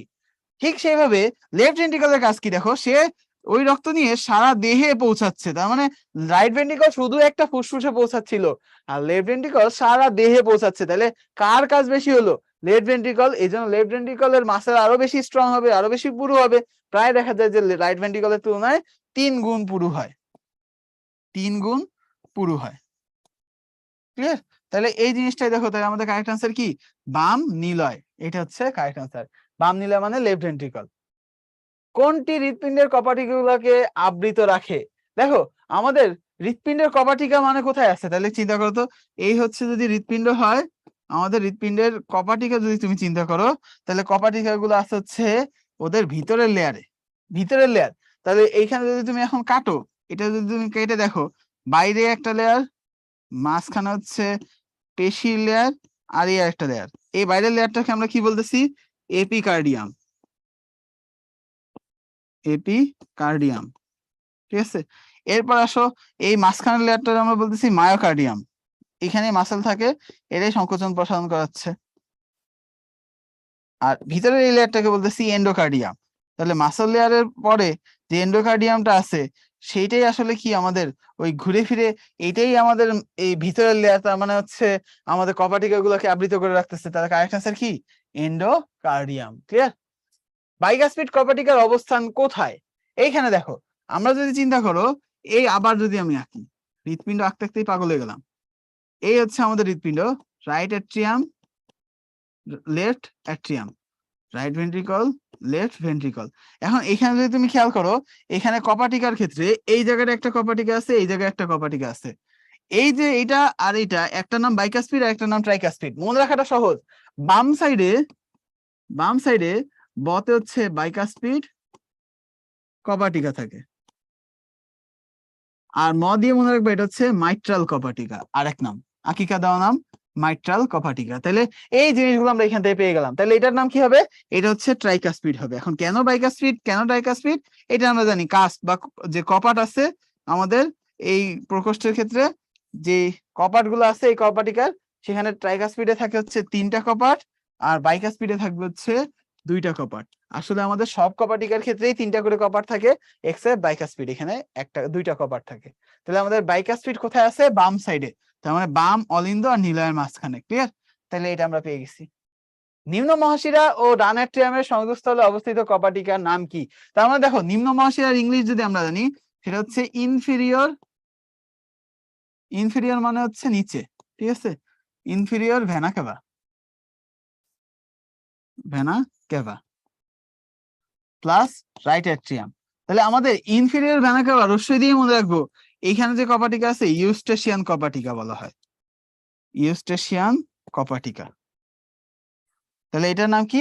ইউস্টেশিয়ান কপাটিকা। ক্লিয়ার? তাহলে এই জিনিসটা আমরা এখান থেকে পেয়ে গেছি। এবার আসো আমাদের নেক্সট কোশ্চেন, সেটা হচ্ছে আমাদের কোনটি হৃৎপিণ্ডের অংশ? দেখো ক্যানালিগুলি, এইটা আমাদের কি হৃৎপিণ্ডের অংশ? এটা কিন্তু আমরা পড়ছি অস্থির মধ্যে পাওয়া যায়, তার মানে এটা আমরা পাবো না, হেবাসিয়ান সিস্টেমের পার্ট। পেশি সূত্র, কন্ড্রোসাইট, এগুলো না। ইন্টারক্যালেটেড ডিস্ক, এইটা হচ্ছে হৃৎপিণ্ডের পেশির একটা অনন্য বৈশিষ্ট্য। ঠিক আছে? তাহলে এই জিনিসটা আমরা এখান থেকে দেখে ফেললাম। হৃৎপিণ্ডের কোন প্রাচীর হৃৎপিণ্ডের সংকোচন প্রসারণে সক্রিয় ভূমিকা পালন করে? এখন হৃৎপিণ্ডের কোন প্রাচীরটা হৃৎপিণ্ডের সংকোচন প্রসারণে সক্রিয় ভূমিকা পালন করতেছে? এখন সংকোচন প্রসারণ মানে কি? মাসেল বা পেশির কাজ। মাসেল লেয়ার কি আছে? মায়োকার্ডিয়াম। তাহলে কারেক্ট আনসার কি? মায়োকার্ডিয়াম হবে। মাইট্রাল ভালভ এর মধ্যে কোথায় অবস্থিত? তার মানে একটু আগে দেখো, আমি তোমাদের যদি দেখাই নিয়ে আসি, এই দেখো বামে বলছিলাম বাতে বাইকাসপিড, মাতে মাইট্রাল, তার মানে কোথায় আছে? বাম সাইডে, তার মানে লেফট অ্যাট্রিয়াম আর ভেন্ট্রিকলের মধ্যে। তাহলে কারেক্ট আনসার কি হবে? বাম অলিন্দ আর বাম নিলয়ের মধ্যে মাইট্রাল ভালভ আছে। হৃৎপিণ্ডের কোন কপাটিকায় 3টি কাজ থাকে না? এর আগে আমি বলে আসছি সবার ক্ষেত্রে থাকে, থাকে না কার ক্ষেত্রে? শুধুমাত্র বাম অ্যাট্রিওভেন্ট্রিকুলার কপাটিকা এইটার ক্ষেত্রে, কারণ এটা হচ্ছে কি? বাইকাসপিড। আর বাইকাসপিড মানেই হচ্ছে কি? বাইকাসপিড মানে হচ্ছে 2টা কাজ থাকে। ক্লিয়ার? হৃৎপিণ্ডের ডান অলিন্দ ও ডান নিলয়ের সংযোগস্থলে কপাটিকার নাম, অথবা ডান এট্রিয়াম ডান ভেন্ট্রিকলের সংযোগকারী ছিদ্রে কোন ধরনের কপাটিকা থাকে? দেখো ডান সাইডে যেহেতু আছে, তার মানে বাইকাসপিডের ডানে বাম, তার মানে হচ্ছে ট্রাইকাসপিড। তাহলে কারেক্ট আনসার এটা পেয়ে গেলাম। ফোসা ওভালিস হৃৎপিণ্ডের কোথায় থাকে? দেখো এই যে আমাদের হৃৎপিণ্ড, এই হৃৎপিণ্ডের ক্ষেত্রে দেখা যায় যেরকম মাঝে মাঝে আমাদের, এটা তো হচ্ছে এগুলো তো অ্যাট্রিয়াম, রাইট অ্যাট্রিয়াম, এটা হচ্ছে লেফট অ্যাট্রিয়াম, এটা হচ্ছে রাইট ভেন্ট্রিকল, লেফট ভেন্ট্রিকল। এখন আমাদের এই যে পর্দাটা আছে, এটার বলা হয় আন্তঃভেন্ট্রিকুলার পর্দা বা আন্তঃনিলয় পর্দা বা ভেন্ট্রিকুলার পর্দা, আর এইটার আমরা বলতেছি আন্তঃঅ্যাট্রিয়াল পর্দা বা আন্তঃঅলিন্দের পর্দা, আন্তঃঅলিন্দ পর্দা। তাহলে এই জিনিসগুলা, এখন এই যে আমাদের এই অ্যাট্রিয়ামের পর্দা যেটা আছে 2টার মাঝখানে, এই পর্দাটা কিন্তু কন্টিনিউয়াস, কিন্তু ভ্রূণীয় অবস্থায় দেখা যায় অনেক সময় এইখানটায় একটা ছিদ্র থাকে, যেটা পরবর্তীতে আমাদের ক্ষেত্রে যখন ভ্রূণ থেকে আমরা পূর্ণাঙ্গ বয়স মানে পূর্ণতা পাই, সেটা কিন্তু এই ছিদ্রটা আস্তে আস্তে মিলায় যায়। যখন এই ছিদ্রটা মিলাচ্ছে না, তার মানে এখানে দেখা যায় যে এরকম, এই যে এখানে ছিদ্রটা আছে, বয়স হয়ে গেলে এটা মিলে যাবে। কিন্তু এটা কোন সময় এরকম ভাবে মিলে থাকে না, দেখা যায় যেরকম ভ্রূণীয় অবস্থায় আন্তঃঅ্যাট্রিয়াল পর্দার মধ্যে বা আন্তঃঅলিন্দ পর্দার মধ্যে এই ছিদ্রটা থাকে, এটারই বলা হচ্ছে ফোসা ওভালিস। ঠিক আছে? ফোসা ওভালিস, ডিম্বাকার আর কি, ডিম্বাকার একটা ছিদ্র। এইটা হচ্ছে ভ্রূণের হৃৎপিণ্ডের অন্তঃলিন্দ পর্দার গাত্রে থাকে। ক্লিয়ার? এবার নিম্নের কোনটি হৃৎপিণ্ডকে বিভিন্ন প্রকোষ্ঠে বিভক্ত করে? হৃৎপিণ্ডকে বিভিন্ন প্রকোষ্ঠে বিভক্ত করবে কে? ভিতরে এন্ডোকার্ডিয়াম আছে, তাই না? তাহলে এন্ডোকার্ডিয়াম কারেক্ট আনসার। এরপর নিম্ন প্রদত্ত কোন ধমনীটির উৎপত্তি অ্যাওর্টার বাঁক থেকে হয় না? দেখো আমরা তো জানি এই যে আমাদের হৃৎপিণ্ডের থেকে এইরকম ভাবে হচ্ছে অ্যাওর্টার একটা বাঁক আসে, সেই বাঁকের মধ্যে এইখানে থাকে এরকম 3টা রক্তবাহিকা। তো এটার আমরা বলি হচ্ছে বিসিএস দিয়ে মনে রাখতে। বিসিএস হচ্ছে ব্রাকিওসেফালিক, ব্রাকিওসেফালিক। এখন এই ব্রাকিওসেফালিক ধমনীর আরেক নাম হচ্ছে ইনোমিনেট ধমনী, ইনোমিনেট ধমনী। ঠিক আছে? এটা পেয়ে গেলাম। এছাড়া আরো আছে 2টা, এটা হচ্ছে common carotid. Common carotid, common মানে হচ্ছে সাধারণ, কোন দিকে? লেফট সাইডের। আর এটা হচ্ছে লেফট সাবক্লাভিয়ান। সাবক্লাভিয়ান, ঠিক আছে। এই কোনগুলো কিন্তু রাইট সাইডে না, কারণ হৃৎপিণ্ডটা আমাদের কোন দিকে যাচ্ছে? লেফট সাইডে। তার মানে হচ্ছে এটা লেফটে আছে। তাহলে এখানে আমাদের ইনোমিনেট এটাও হবে না, লেফট সাবক্লাভিয়ান এটাও হবে না, লেফট কমন ক্যারোটিড এটাও হবে না, রাইট এরটা হবে কারেক্ট অ্যান্সার। তাহলে এটা হচ্ছে correct answer. Arch of aorta থেকে বের হয় না কোন ধমনী? একটু আগে দেখছি ব্র্যাকিওসেফালিক হয়, তার মানে এইটা হবে না। ব্রাকিয়াল ধমনী কি বের হয় না? এইটা হবে। তাহলে এটা পেয়ে গেলাম। বাম সনাতন ক্যারোটিড, লেফট কমন ক্যারোটিড এটা হবে না, বাম সাবক্লাভিয়ান এটা হবে না। ক্লিয়ার? কোন পেশিকে মায়োকার্ডিয়াম বলা হয়? মায়োকার্ডিয়াম কোন পেশিকে বলা হচ্ছে? আমাদের হৃৎপেশিকে, তাই না? এটা হচ্ছে কারেক্ট অ্যান্সার। এসএ নোড কোন কপাটিকার পিছনে অবস্থিত? এখানে দেখো আমাদের মেইনলি কি এসএ নোড এবি নোডের অবস্থানগুলো যদি তুমি খেয়াল করো, এটা আছে। তাহলে এখানে আমাদের আছে কি? এখানে আছে আমাদের ট্রাইকাসপিড, এখানে আছে বাইকাসপিড। এখন এই এসএ নোডটা আমাদের কোথায় থাকে? এসএ নোডটা থাকে হচ্ছে আমাদের এই জায়গাটায়, ঠিক আছে। তাহলে এই এসএ নোডটা কার পিছনে অবস্থিত? ট্রাইকাসপিড কপাটিকার পিছনে। তাহলে কারেক্ট অ্যান্সার কি? এই ট্রাইকাসপিড। তার মানে আমাদের কোথায় আছে? রাইট অ্যাট্রিয়ামে আছে। এটা লেফট অ্যাট্রিয়াম, এটা হচ্ছে রাইট ভেন্ট্রিকল, এটা লেফট ভেন্ট্রিকল। তাহলে আমাদের এসএ নোডটা কোথায় আছে? এই এসএ নোডটা আমাদের আছে হচ্ছে রাইট অ্যাট্রিয়ামে। আবার এইখানে থাকবে হচ্ছে আমাদের এভি নোড, অ্যাট্রিওভেন্ট্রিকুলার। তাহলে এইখানে আছে। এইখানে থাকবে আমাদের হচ্ছে আমাদের bundle of His, bundle of his.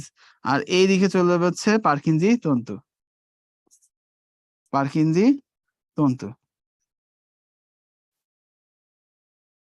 ঠিক আছে। তাহলে এই জিনিসগুলো আমরা এখান থেকে পেয়ে গেছি। তাহলে এবার আসো, কোনটিকে মানুষের হৃৎপিণ্ডের পেসমেকার বলা হয়? এই যে এসএ নোড, এসএ নোড কি করে স্টার্ট করে? কি স্টার্ট করে? ইম্পালস, মানে হচ্ছে যে আমাদের সংকোচন প্রসারণটা হবে হৃৎপিণ্ডের, সেই সংকোচন প্রসারণটা শুরু করবে কে? সেই সংকোচন প্রসারণটা শুরুই করবে হচ্ছে আমাদের এই এসএ নোড। যেহেতু সে এই পেসটা জেনারেট করতেছে, যার কারণে আমাদের সংকোচন প্রসারণ চলতে থাকে, এই জন্যই তাকে বলা হচ্ছে পেস মেকার। ক্লিয়ার? এরপর আসো, কোনটি প্রাকৃতিক পেস মেকার? এই সেম, এই পেশিখণ্ড আসলে নোড, পেশিখণ্ড কি নোড।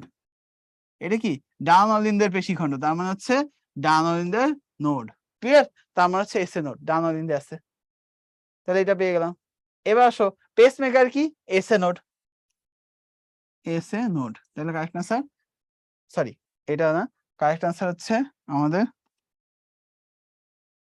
এসএ নোড, তার মানে সাইনার্টিয়াল নোড, ভেন্ট্রিকুলার না। এবার আসো, কার্ডিয়াক চক্রের কোন দশার সময়কাল কত? দেখো কার্ডিয়াক চক্র নিয়ে ডিটেইলস কিন্তু আমরা পড়ে ফেলছি মাস্টার ক্লাসে। আমরা জাস্ট বলছিলাম প্রথমে হয় কি অ্যাট্রিয়ামের, প্রথমে হচ্ছে অ্যাট্রিয়ামের সিস্টোল, সরি ডায়াস্টোল, অ্যাট্রিয়ামের ডায়াস্টোল। আমরা যদি বাংলায় লিখি অ্যাট্রিয়ামের ডায়াস্টোল, অ্যাট্রিয়ামের ডায়াস্টোল, ডায়াস্টোল প্রথমে হবে, তারপরে অ্যাট্রিয়ামের কি হবে? সিস্টোল হবে। এরপরে ভেন্ট্রিকলের ডায়াস্টোল না হয়ে হবে কি? ভেন্ট্রিকলের সিস্টোল। কেন কি হয় না হয় সেগুলো আমরা পড়ে ফেলছি মাস্টার ক্লাসে। ভেন্ট্রিকলের ডায়াস্টোল, এইটা হচ্ছে আমাদের ধাপ। সেখানে আমরা বলছিলাম অ্যাট্রিয়ামের ডায়াস্টোল মানে কি? অ্যাট্রিয়াম সংকুচিত প্রসারিত হচ্ছে কেন? কারণ সারা দেহ থেকে রক্ত আসতেছে, তার মানে এখানে সময় বেশি লাগবে। তাহলে সেই হিসাবে সময়ের ক্ষেত্রে এটা হবে 0.7 সেকেন্ড। আর বাকিগুলোতে কি বলছিলাম? এখানে 7 বসানোর পরে বাকিগুলোতে সিরিয়ালি বেজোড় সংখ্যা বসাবে, 1 3 5, প্রত্যেকটার আগে পয়েন্ট দিয়ে দাও। তাহলে এটাই হচ্ছে আমাদের সময়কাল। তাহলে আমাদের বলছে কার্ডিয়াক চক্রে কোন দশার সময়কাল 0.01 সেকেন্ড, তার মানে হচ্ছে 0.1 সেকেন্ড, মানে হচ্ছে এইটা আমাদের অ্যাট্রিয়ামের সিস্টোল। তাহলে কারেক্ট আনসার হচ্ছে অ্যাট্রিয়ামের সিস্টোল। এবার কোন ক্রমটি সঠিক? এর আগে আমরা দেখে আসছি, এই যে এখানে, এই যে রাইট এসএ নোড থেকে সিগন্যাল আসবে এবি নোডে, এবি নোড থেকে যাবে হচ্ছে বান্ডেল অফ হিজে, সেখান থেকে যাবে পার্কিনজি তন্তুতে। তার মানে এখান থেকে এখানে, এখান থেকে এখানে, এখান থেকে এইভাবে ছড়ায় যাবে। তাহলে কারেক্ট আনসার হচ্ছে আমাদের সিরিয়ালটা যদি দেখি, এখানে এসএ নোড থেকে এবি নোড থেকে বান্ডেল অফ হিজ, পার্কিনজি তন্তু। কারেক্ট আনসার এইটা। এসএ নোডের ক্ষেত্রে প্রযোজ্য কোনটি? দেখো এটি বাম অ্যাট্রিয়ামে অবস্থিত না ডান অ্যাট্রিয়ামে অবস্থিত। সৃষ্ট তরঙ্গের গতিপথ হচ্ছে এসএ নোড থেকে পার্কিনজি তন্তু, তারপর বান্ডেল অফ হিজ, না এটাও ভুল। এরপর এটি হৃদচক্র নিয়ন্ত্রণ করে না, এটাও ভুল। এটি পাসমেকার বলা হয়, এটা ঠিক। ক্লিয়ার? এরপর আসো, বলছে মানুষের হৃৎপিণ্ডে ভেন্ট্রিকলের সিস্টোল হলে নিচের কোনটি ঘটবে? তার মানে হৃৎপিণ্ডে যখন ভেন্ট্রিকলের সিস্টোল হবে, তাই তুমি চিন্তা করো এইখানে হচ্ছে আমাদের ভেন্ট্রিকল, এইখানে ভেন্ট্রিকলটা সংকুচিত হচ্ছে, এই ভেন্ট্রিকল থেকে রক্ত যায় কোথায়? আমাদের ফুসফুসে, ঠিক আছে। আবার এই ভেন্ট্রিকল থেকে লেফট ভেন্ট্রিকল থেকে আমাদের রক্ত যায় কোথায়? দেহে। তো এইখানে একটা কপাটিকা আছে, এখানে একটা কপাটিকা আছে, সেমিলুনার কপাটিকা। এখন এইটা যখন সংকোচন করবে, এই ভেন্ট্রিকল গুলো যখন সংকোচন করবে, তখন স্বাভাবিকভাবে এই সংকোচনের কারণে রক্ত এখান থেকে বের হয়ে যাবে। তার মানে রক্ত এইখান থেকে বের হয়ে এইদিকে আসবে ফুসফুসে যাওয়ার জন্য, এটা থেকে সারা দেহে চলে যাওয়ার জন্য। তাহলে এখানে যখন সংকোচন করবে আমাদের ভেন্ট্রিকলটা, তখন এই যাওয়ার জন্য দরজাগুলো খোলা লাগবে না। তার মানে এই যে সেমিলুনার কপাটিকা গুলো আছে, সেই সেমিলুনার কপাটিকা গুলো কি হবে? খুলে যাবে। তাহলে কারেক্ট আনসার কি হবে? এই সেমিলুনার কপাটিকা খুলে যায়। তাহলে এইটা হচ্ছে কারেক্ট আনসার। এখন এই সংকোচনে তো এই পাশেও কপাটিকা আছে, বাইকাসপিড ট্রাইকাসপিড, এগুলা কি খুলবে? না, এগুলো যদি খুলে যায় তাহলে রক্ত পিছন দিকে চলে যাবে, ব্যাক ফ্লো তো করা যাবে না। তো এইগুলা খুলবে না, এইগুলা খুলে যাবে, সেমিলুনার গুলা খুলে যাবে। পেসমেকারের অবস্থান হৃৎপিণ্ডের কোথায়? আমরা জানি ডান অলিন্দে। ক্লিয়ার? একটি হৃৎপিণ্ডে প্রতি মিনিটে 80 বার হৃদকম্পন হয়, তাহলে হৃদচক্রের স্থায়িত্বকাল কত? তাহলে আমরা দেখো, আমরা জানি যে 80 বার স্পন্দন হচ্ছে যেহেতু কত 60 সেকেন্ডে, তাহলে একবার স্পন্দন হবে 60/80 সেকেন্ডে। তার মানে আমরা বলতে পারি এটা হচ্ছে 0.75 সেকেন্ড। ক্লিয়ার? এইটা আসে। অলিন্দে ডায়াস্টলের সময়কাল কত? অলিন্দে ডায়াস্টল বলছিলাম সব থেকে বেশি সময় লাগে, কত? 0.7 মিটার সেকেন্ড। নিলয়ের ডায়াস্টলের সময় কত? দেখো, আমরা বলছিলাম অ্যাট্রিয়ামের ডায়াস্টল, তারপর অ্যাট্রিয়ামের সিস্টল, তারপর ভেন্ট্রিকলের সিস্টল, ভেন্ট্রিকলের ডায়াস্টল, 1 3 5 লাস্টে ছিল, তার মানে এটা হচ্ছে 0.5। Correct answer. ডান অলিন্দ প্রসারিত হয়ে অগ্রদেশীয় মহাশয়ের মাধ্যমে দেহের সামনের অঞ্চল থেকে কার্বন ডাই অক্সাইড সমৃদ্ধ রক্ত কোন ইঞ্চের কোন অলিন্দে ফিরে আসে? দেখো, তার মানে দেহ থেকে আমাদের হৃৎপিণ্ডে রাইট অ্যাট্রিয়াম এটা, আর এটা লেফট অ্যাট্রিয়াম। ঠিক আছে? রাইট ভেন্ট্রিকল, লেফট ভেন্ট্রিকল, দেহ থেকে সব জায়গা, অগ্রদেশ নিম্নদেশ সব জায়গা থেকে কার্বন ডাই অক্সাইড সমৃদ্ধ রক্ত কোথায় আসতেছে? রাইট অ্যাট্রিয়ামে। তার মানে ডান অলিন্দ হচ্ছে কারেক্ট আনসার। নিম্নের কোনটি হৃৎপিণ্ডের সংবহনতন্ত্রের অংশ নয়? দেখো, আমরা পাচ্ছি হৃৎপিণ্ডের সংবহনতন্ত্র বলতে আসলে বোঝাচ্ছে মায়োজেনিক নিয়ন্ত্রণের জন্য যে তন্ত্র, সেখানে পেসমেকার আছে, এসএ নোড, তার মানে এটা হবে না। বান্ডেল অফ হিজো হবে না, পার্কিনসন তন্তু হবে না, হবে কোনটা? মায়োকার্ডিয়াম। এবার আসো, নিচে কোনটি হৃৎপিণ্ডের নীলার সিস্টলের সময়কাল? তার মানে ভেন্ট্রিকলের সিস্টল। আমরা কি পড়ছিলাম? অ্যাট্রিয়ামের ডায়াস্টল, অ্যাট্রিয়ামের সিস্টল, ভেন্ট্রিকলের সিস্টল, ভেন্ট্রিকলের ডায়াস্টল, 0.7135। তাহলে এই হচ্ছে আনসার। নিলয়ের সিস্টল, তার মানে ভেন্ট্রিকলের সিস্টল হচ্ছে 0.3। এটা হচ্ছে কারেক্ট আনসার। এরপর আসো, আমাদের নেক্সট কোশ্চেন কি? কোনটিকে মানব হৃৎপিণ্ডের কোন স্থানে সাইনাট্রিয়াল নোড অবস্থিত? আমরা জানি ডান অলিন্দে, এটা তো আমরা দেখছি। অলিন্দের সিস্টলের সময়কাল নিম্নের কত সেকেন্ড? অলিন্দের সিস্টলের সময়কাল, তার মানে অলিন্দের সিস্টল, দেখো আমাদের নীলার সিস্টল পাইছি, অলিন্দের সিস্টল হচ্ছে 0.1, তার মানে কারেক্ট আনসার কি? অলিন্দের সিস্টল হচ্ছে 0.1। এগুলো তো পড়ে ফেলছি। কোনটিকে পেসমেকার বলা হয়? এসএ নোডকে, এটাও জানি। হৃদচক্রের কোন পর্যায়ে প্রথম হৃদশব্দ সৃষ্টি হয়? দেখো, আমাদের এই যে ধাপগুলা পাইছি, ভেন্ট্রিকলে যখন যাবে তখন ওই কপাটিকা খোলা বা বন্ধ হওয়ার জন্য শব্দের সৃষ্টি হবে। এখানে ভেন্ট্রিকলের সিস্টলে লাভ শব্দের সৃষ্টি হয়, ডায়াস্টলে ডাব শব্দের সৃষ্টি হয়। ডতে ডায়াস্টল, ডতে ডাব, আর সিস্টলে লাভ। তাহলে প্রথম আসতেছে ভেন্ট্রিকলের সিস্টল, তাহলে ভেন্ট্রিকলের সিস্টলের শব্দটা প্রথম হচ্ছে। তাহলে এখন আসলে আমাদের কারেক্ট আনসার কি? ভেন্ট্রিকলের সিস্টলে প্রথম শব্দ সৃষ্টি হয়। কার্ডিয়াক চক্রের কোন দশাটি তুলনামূলকভাবে বেশি দীর্ঘস্থায়ী? বেশি দীর্ঘস্থায়ী কোনটা হবে? অ্যাট্রিয়ামের ডায়াস্টল বা অলিন্দের ডায়াস্টল। আয়তন রিসেপ্টর কোথায় থাকে? এই জিনিসটার ক্ষেত্রে মনে রাখবা, আয়তন রিসেপ্টর আমাদের কোথায় অবস্থান করতেছে। ঠিক আছে? আমাদের আয়তন রিসেপ্টর হচ্ছে মানে নিম্নচাপ রিসেপ্টর যেগুলো আছে, সেগুলো জেনারেলি কোথায় থাকে? আমাদের এই যে পালমোনারি শিরাটিরা আছে, এই সব জায়গায়। তারপরে আমাদের এই অ্যাট্রিয়ামের প্রাচীর টাচীর এইগুলো আছে, সেইগুলাতে, ভেন্ট্রিকলের প্রাচীর এইসব জায়গায় থাকে। ক্লিয়ার? কোন জাতীয় বায়োরিসেপ্টর রক্তের আয়তন নিয়ন্ত্রণে ভূমিকা রাখে? এটা হচ্ছে নিম্নচাপ বায়োরিসেপ্টর, যার এক নাম আয়তন রিসেপ্টর, এটা ভূমিকা রাখতেছে। সিস্টোলিক আর ডায়াস্টোলিক প্রেসারের পার্থক্যকে কি বলা হয়? এটা বলা হচ্ছে পালস প্রেসার। ক্লিয়ার? এটা মনে রাখতে হবে। শূন্যস্থানের জন্য কোনটি প্রযোজ্য? অ্যাড্রেনালিন হৃদস্পন্দনের হারকে কি করে? হৃদস্পন্দনের হারকে বাড়ায় কে? অ্যাড্রেনালিন। ঠিক আছে? তাহলে এই জিনিসটা হচ্ছে আমাদের কারেক্ট আনসার, অ্যাড্রেনালিন। কোন ব্যক্তির রক্তচাপ যদি সিস্টোলিক এবং ডায়াস্টোলিক পারস্তম্ভের নিম্নের কোনটির চেয়ে বেশি হলে তার উচ্চ রক্তচাপ বলা হয়? জেনারেলি আমরা জানি 140, 100 থেকে 140 আর 60 থেকে 89, এটা হচ্ছে আমাদের প্রেশারের হিসাব। সিস্টোলিক হচ্ছে আমাদের নরমাল হচ্ছে 100 থেকে 139 বলতে পারো, বা 40 বলতে পারো। 139 বলি, 139, আর এটা হচ্ছে ডায়াস্টোলিকের হিসাব। তাহলে এখন তুমি নিজেই চিন্তা করো তো, এই দুটো যদি হিসাব হয় তাহলে এর থেকে বেশি যদি হয় তাহলে হাইপারটেনশন হবে। তার মানে 140 হবে সিস্টোলিক, আর হচ্ছে ডায়াস্টোলিক হবে 90। তাহলে কারেক্ট আনসার হবে এই 140/90 এর বেশি হলে। কিন্তু এটা তো অনেক আগের কোশ্চেন, তখন কারেক্ট আনসার ছিল 145 থেকে 90। ক্লিয়ার? একজন সুস্থ মানুষের ডায়াস্টোলিক রক্তচাপের সীমা কত?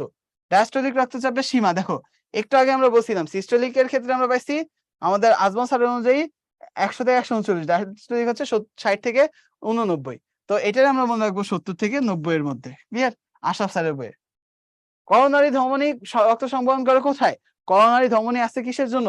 আমাদের হৃৎপিণ্ডের জন্য। হৃৎপিণ্ডে করোনারি ধমনী করোনারি সংবহন তন্ত্রের অংশ। রক্তের গতিপথের ক্ষেত্রে কোনটা সঠিক? দেখো আমরা জানি আমাদের এই যে রক্ত গতিপথ যদি তুমি চিন্তা করো, এই রক্তের গতিপথের ক্ষেত্রে এটা ফুসফুস, এইখান থেকে যাচ্ছে ফুসফুসে, আর এটা হচ্ছে আমাদের দেহ, এইখান থেকে আসতেছে দেহে, দেহ থেকে আসতেছে হচ্ছে রাইট অ্যাট্রিয়ামে। তাহলে দেখো আমাদের ডান অলিন্দ, ডান নিলয়, ফুসফুস, বাম অলিন্দ। তাহলে ডান অলিন্দ মানে রাইট অ্যাট্রিয়াম, এটা সেইখান থেকে ডান নিলয় রাইট ভেন্ট্রিকল, এটা থেকে এটা আসতেছে, সেইখান থেকে চলে যাচ্ছে কোথায়? ফুসফুসে, ফুসফুস থেকে চলে আসতেছে হচ্ছে বাম অলিন্দে, লেফট অ্যাট্রিয়াম। তাহলে এটাই তো কারেক্ট, এটা আমরা পেয়ে গেছি। তাহলে বাকিগুলোর ক্ষেত্রে দেখো বাম অলিন্দ থেকে বাম নিলয় এইরকম ভাবে বাম নিলয়, তারপরে কি ফুসফুস যাবে? যাবে না, তার মানে বাকিগুলা ভুল। এবার ফুসফুস থেকে অক্সিজেন যুক্ত রক্ত দেহে পর্যন্ত পৌঁছায় কোন পথে? ফুসফুস থেকে পৌঁছাবে। তার মানে এইখান থেকে হৃৎপিণ্ডে যেটা প্রবেশ করতেছে, হৃৎপিণ্ডে এসে সমাপ্ত হচ্ছে যেটা, সেটা হচ্ছে শিরা। তার মানে এটা হচ্ছে পালমোনারি শিরা, পালমোনারি শিরা। সেখান থেকে লেফট অ্যাট্রিয়াম, তার মানে দেখো পালমোনারি শিরা, পালমোনারি শিরা থেকে আসতেছে বাম অলিন্দ। ক্লিয়ার? তার মানে বাম অলিন্দ আমরা পেয়ে গেছি। বাম অলিন্দ থেকে বাম নিলয়, বাম নিলয় থেকে মহাধমনী। তাহলে এটাই হচ্ছে আমাদের কারেক্ট আনসার। ক্লিয়ার? এটা আমরা পেয়ে গেছি। তাইলে এইগুলা থেকে আমাদের যদি মানে কোশ্চেন আসে তাহলে ইনশাল্লাহ আমরা পারবো। এবার আসো আমাদের নেক্সট যেটা, বাম নিলয়, মহাধমনী, তারপর হচ্ছে অঙ্গতন্ত্র, মহাশিরা, ডানালিন্দ নিচের কোন গতিপথ অনুসরণ করে? তার মানে ফুসফুস যেহেতু নাই, তার মানে এটা কোন গতিপথ? সিস্টেমিক গতিপথ। ফুসফুস থাকলে পালমোনারি গতিপথ হইতো। ডায়াফ্রামে রক্ত পরিবহন করে কে? ফ্রেনিক। এটা একটু মনে রাখতে হবে, ঠিক আছে? এরপর আসো নিম্নের কোনটি পালমোনারি সংবহনের অংশ নয়? পালমোনারি সংবহনের অংশ নয় কোনটি? এই যে আমাদের মহাধমনী, এই কিন্তু পালমোনারি সংবহনের অংশ নয়, একটু আগে আমরা দেখে আসছি। সেফেনা পারভা শিরা নিম্নের কোন শিরায় উন্মুক্ত হয়? এটা হচ্ছে পপলিটিয়াল। এইটা একটু মনে রাখতে হবে, ঠিক আছে? আগের বইয়ের ইনফো এটা। সিলিয়াক ধমনীর নিম্নের কোন অঙ্গে আমাদের রক্ত সরবরাহ করে থাকে? তাহলে এইখানে এই জিনিসটা হচ্ছে গিয়ে আমাদের মনে রাখতে হবে, এই সিলিয়াক ধমনী কোন অঙ্গে আমাদের রক্ত সরবরাহ করতেছে? এই পাকস্থলীতে। ক্লিয়ার? আমাদের মানব শিরাতন্ত্রের নিম্নের কোনটি অনুপস্থিত? মানব সংবহন তন্ত্রে আমাদের এখানে অনুপস্থিত আসলে এখানে পোর্টাল সংবহন আছে, আমাদের পালমোনারি সংবহন আছে, সিস্টেম আছে। করোনারিতে শিরাতন্ত্রে আসলে করোনারিটা অনুপস্থিত বলা হয়েছে আগের বইয়ে। ধমনীর ক্ষেত্রে নিচের কোনটি প্রযোজ্য? ধমনীর ক্ষেত্রে উৎসস্থল হচ্ছে কৈশিক জালিকা। না, ধমনী তো হৃৎপিণ্ড থেকে উৎস হয়, তার মানে সমাপ্তিস্থল হৃৎপিণ্ড না, এটা হচ্ছে শিরার কাজ। কপাটিকা আছে, আর রক্ত সাধারণত হৃৎপিণ্ড থেকে বিভিন্ন অংশে পরিবাহিত হয়। তাহলে কারেক্ট আনসার কি? এই যে হৃৎপিণ্ড থেকে বিভিন্ন অংশে পরিবাহিত হয়, কপাটিকা থাকে শিরার। এরপর আসো যে দুটো শিরা মিলিত হয়ে ইনোমিনেট শিরা তৈরি করে তাদের মধ্যে একটি কোনটি? একটি হচ্ছে সাবক্লাভিয়ান শিরা। ক্লিয়ার? ফুসফুসীয় ধমনী বহন করে কোনটা? পালমোনারি ধমনী। তাহলে সেটা কোনটা? হৃৎপিণ্ড থেকে বেড়ে গেছিল পালমোনারি ধমনী। এটা কার্বন ডাই অক্সাইড সমৃদ্ধ, মানে হচ্ছে আমরা যদি দেখি এই যে হচ্ছে ডিঅক্সিজেনেটেড ব্লাড পরিবহন করে। ক্লিয়ার? অক্সিজেনেটেড থাকে না। যে সকল রক্তবাহী নালী দেহের বিভিন্ন অংশ থেকে হৃৎপিণ্ডে রক্ত পরিবহন করে, মানে রক্তবাহী নালী দেহের বিভিন্ন অংশ থেকে হৃৎপিণ্ডে রক্ত পরিবহন করতেছে, তাহলে সেটাকে কি বলবো? হৃৎপিণ্ডে আসতেছে, তার মানে সেগুলো হচ্ছে শিরা। হৃৎপেশিতে রক্ত সঞ্চালন হ্রাস পেলে বুকের মাঝখানে যে ব্যথা অনুভব হয় সেটা আমরা বলতেছি অ্যানজাইনা পেক্টোরিস। পেক্টোরিস হচ্ছে বুকের মাঝখানে। ক্লিয়ার? এবার আসো আমাদের কোন রোগের হৃৎপিণ্ড বড় হয়ে যায়? বড় মানে মেগা হয়ে যায়, বড় সাইজের হয়ে যায়, সেটা বলা হয় কার্ডিও মেগালি। ক্লিয়ার? নিম্নের কোনটি করোনারি হার্ট ডিজিজের অন্তর্ভুক্ত নয়? দেখো অ্যানজাইনা পেক্টোরিস এটা হার্টের কারণে হচ্ছে, মায়োকার্ডিয়াল ইনফাকশন এটা হচ্ছে, অ্যানস্টেবল অ্যানজাইনা এটা হচ্ছে, কিন্তু স্ট্রোক এটা হচ্ছে ব্রেনে রক্ত সরবরাহ না হলে, তার মানে এটা হচ্ছে আনসার। বুকে ব্যথা, ঘাড়, চোয়াল, বাম বাহুতে ছড়িয়ে পড়ে কখন? এই যে অ্যানজাইনা বা বুকের ব্যথা অ্যানজাইনার ক্ষেত্রে। সিস্টেমিক সংবহনে রক্ত প্রবাহের গতিপথটা কোন দিকে? তাহলে দেখো সিস্টেমিক সংবহনের ক্ষেত্রে বাম নিলয় থেকে অ্যাওর্টা, অ্যাওর্টা থেকে কলা ও অঙ্গ, এইটা হচ্ছে কি আমাদের এই জিনিসটা কারেক্ট অ্যান্সার। কারণ ডান নিলয় ফুসফুস এটা হচ্ছে পালমোনারি সংবহনের, এইটা ঠিক না। করোনারি ধমনী এটা হচ্ছে করোনারি সংবহনের, ফুসফুস এটা ঠিক না। তাই কারেক্ট অ্যান্সার এইটা। অ্যাথোম্যাটাস প্লাকের আধিক্যের প্রভাবে কোনটা হয়? আধিক্যের কারণে যখন আমরা একটা রক্তবাহিকা আছে তার মধ্যে অনেক বেশি অ্যাথোম্যাটাস প্রভাব হলো, তখন স্বাভাবিকভাবে এইখানে ধমনীর পথটা কি হয়ে যায়? সংকীর্ণ হয়ে যায়। তো আমরা কারেক্ট অ্যান্সার তো এটা আমরা পাচ্ছি, যার কারণে এখান দিয়ে রক্ত কম পরিমাণে সরবরাহ হয়। তার মানে কারেক্ট অ্যান্সার এখানে 2টা। ক্লিয়ার? এরপর আসো, কোন ধরনের সার্জারি সূক্ষ্ম ও সঠিক? আমরা জানি রোবট সহযোগী সার্জারিটা সূক্ষ্ম এবং সঠিক, তারপর এখানেও ভুল হইতেই পারে। হৃদফুসফুস যন্ত্র কোন কাজে ব্যবহৃত হয়? হৃদফুসফুস যন্ত্র ব্যবহার করা হচ্ছে বাইপাস সার্জারিতে, কার্ডিওপালমোনারি মেশিন ব্যবহার করা হয়, যেটা হচ্ছে হৃদপিণ্ডের সংকোচন প্রসারণ নিয়ন্ত্রণ করতেছে। একই সাথে শরীরে রক্ত অক্সিজেনের ঘনত্ব মাপার যন্ত্রের নাম কি? Pulse oximeter. করোনার সময় এটা অনেক বেশি ইউজ হয়েছে। হৃদযন্ত্রের ক্ষেত্রে আমাদের এখানে আসলে কোশ্চেনটা পুরোপুরি আসে নাই। এটা আসলে হৃদযন্ত্রের মানে আমাদের হৃদপিণ্ডের ক্ষেত্রে বেসিক যেই পরীক্ষাটা করা হয় সেটা কি? ইসিজি হবে। ঠিক আছে? এইটা। কৃত্রিম পেসমেকারের যন্ত্রে কোন ব্যাটারি ব্যবহার হয়? সেটা হচ্ছে লিথিয়াম ব্যাটারি। করোনারি ধমনী সরু হয়ে যাওয়া নির্ণয়ে ব্যবহৃত হয় কোন পরীক্ষা? করোনারি ধমনী সরু হয়ে গেছে, তার মানে এখানে ব্লক আছে বোধহয়, সেটা ব্যবহার করার জন্য দেখার জন্য কি করা হয়? এনজিও মানে হচ্ছে রক্তবাহিকা, তাই সেই এনজিও গ্রাম করা হয়, ঠিক আছে, দেখার জন্য। ক্লিয়ার? তাহলে দেখো আমরা দেখতে দেখতে আমাদের আজকের এই যে চ্যাপ্টারটা আছে, মানে বায়োলজির সব থেকে ইম্পর্টেন্ট চ্যাপ্টার আমাদের এই রক্ত সঞ্চালন, এই চ্যাপ্টারের অনুশীলনের প্রশ্ন মানে বিভিন্ন রাইটারের অনুশীলনের প্রশ্নের একেবারে লাস্ট পর্যায়ে চলে আসছি। তাহলে আমাদের আজকের ক্লাস এই পর্যন্তই। তোমরা সবাই ভালো থাকো, সুস্থ থাকো। ইনশাআল্লাহ পরবর্তীতে আরো কোনো ক্লাসে তোমাদের সাথে দেখা হবে। ততদিন পর্যন্ত আল্লাহ হাফেজ। আসসালামু আলাইকুম।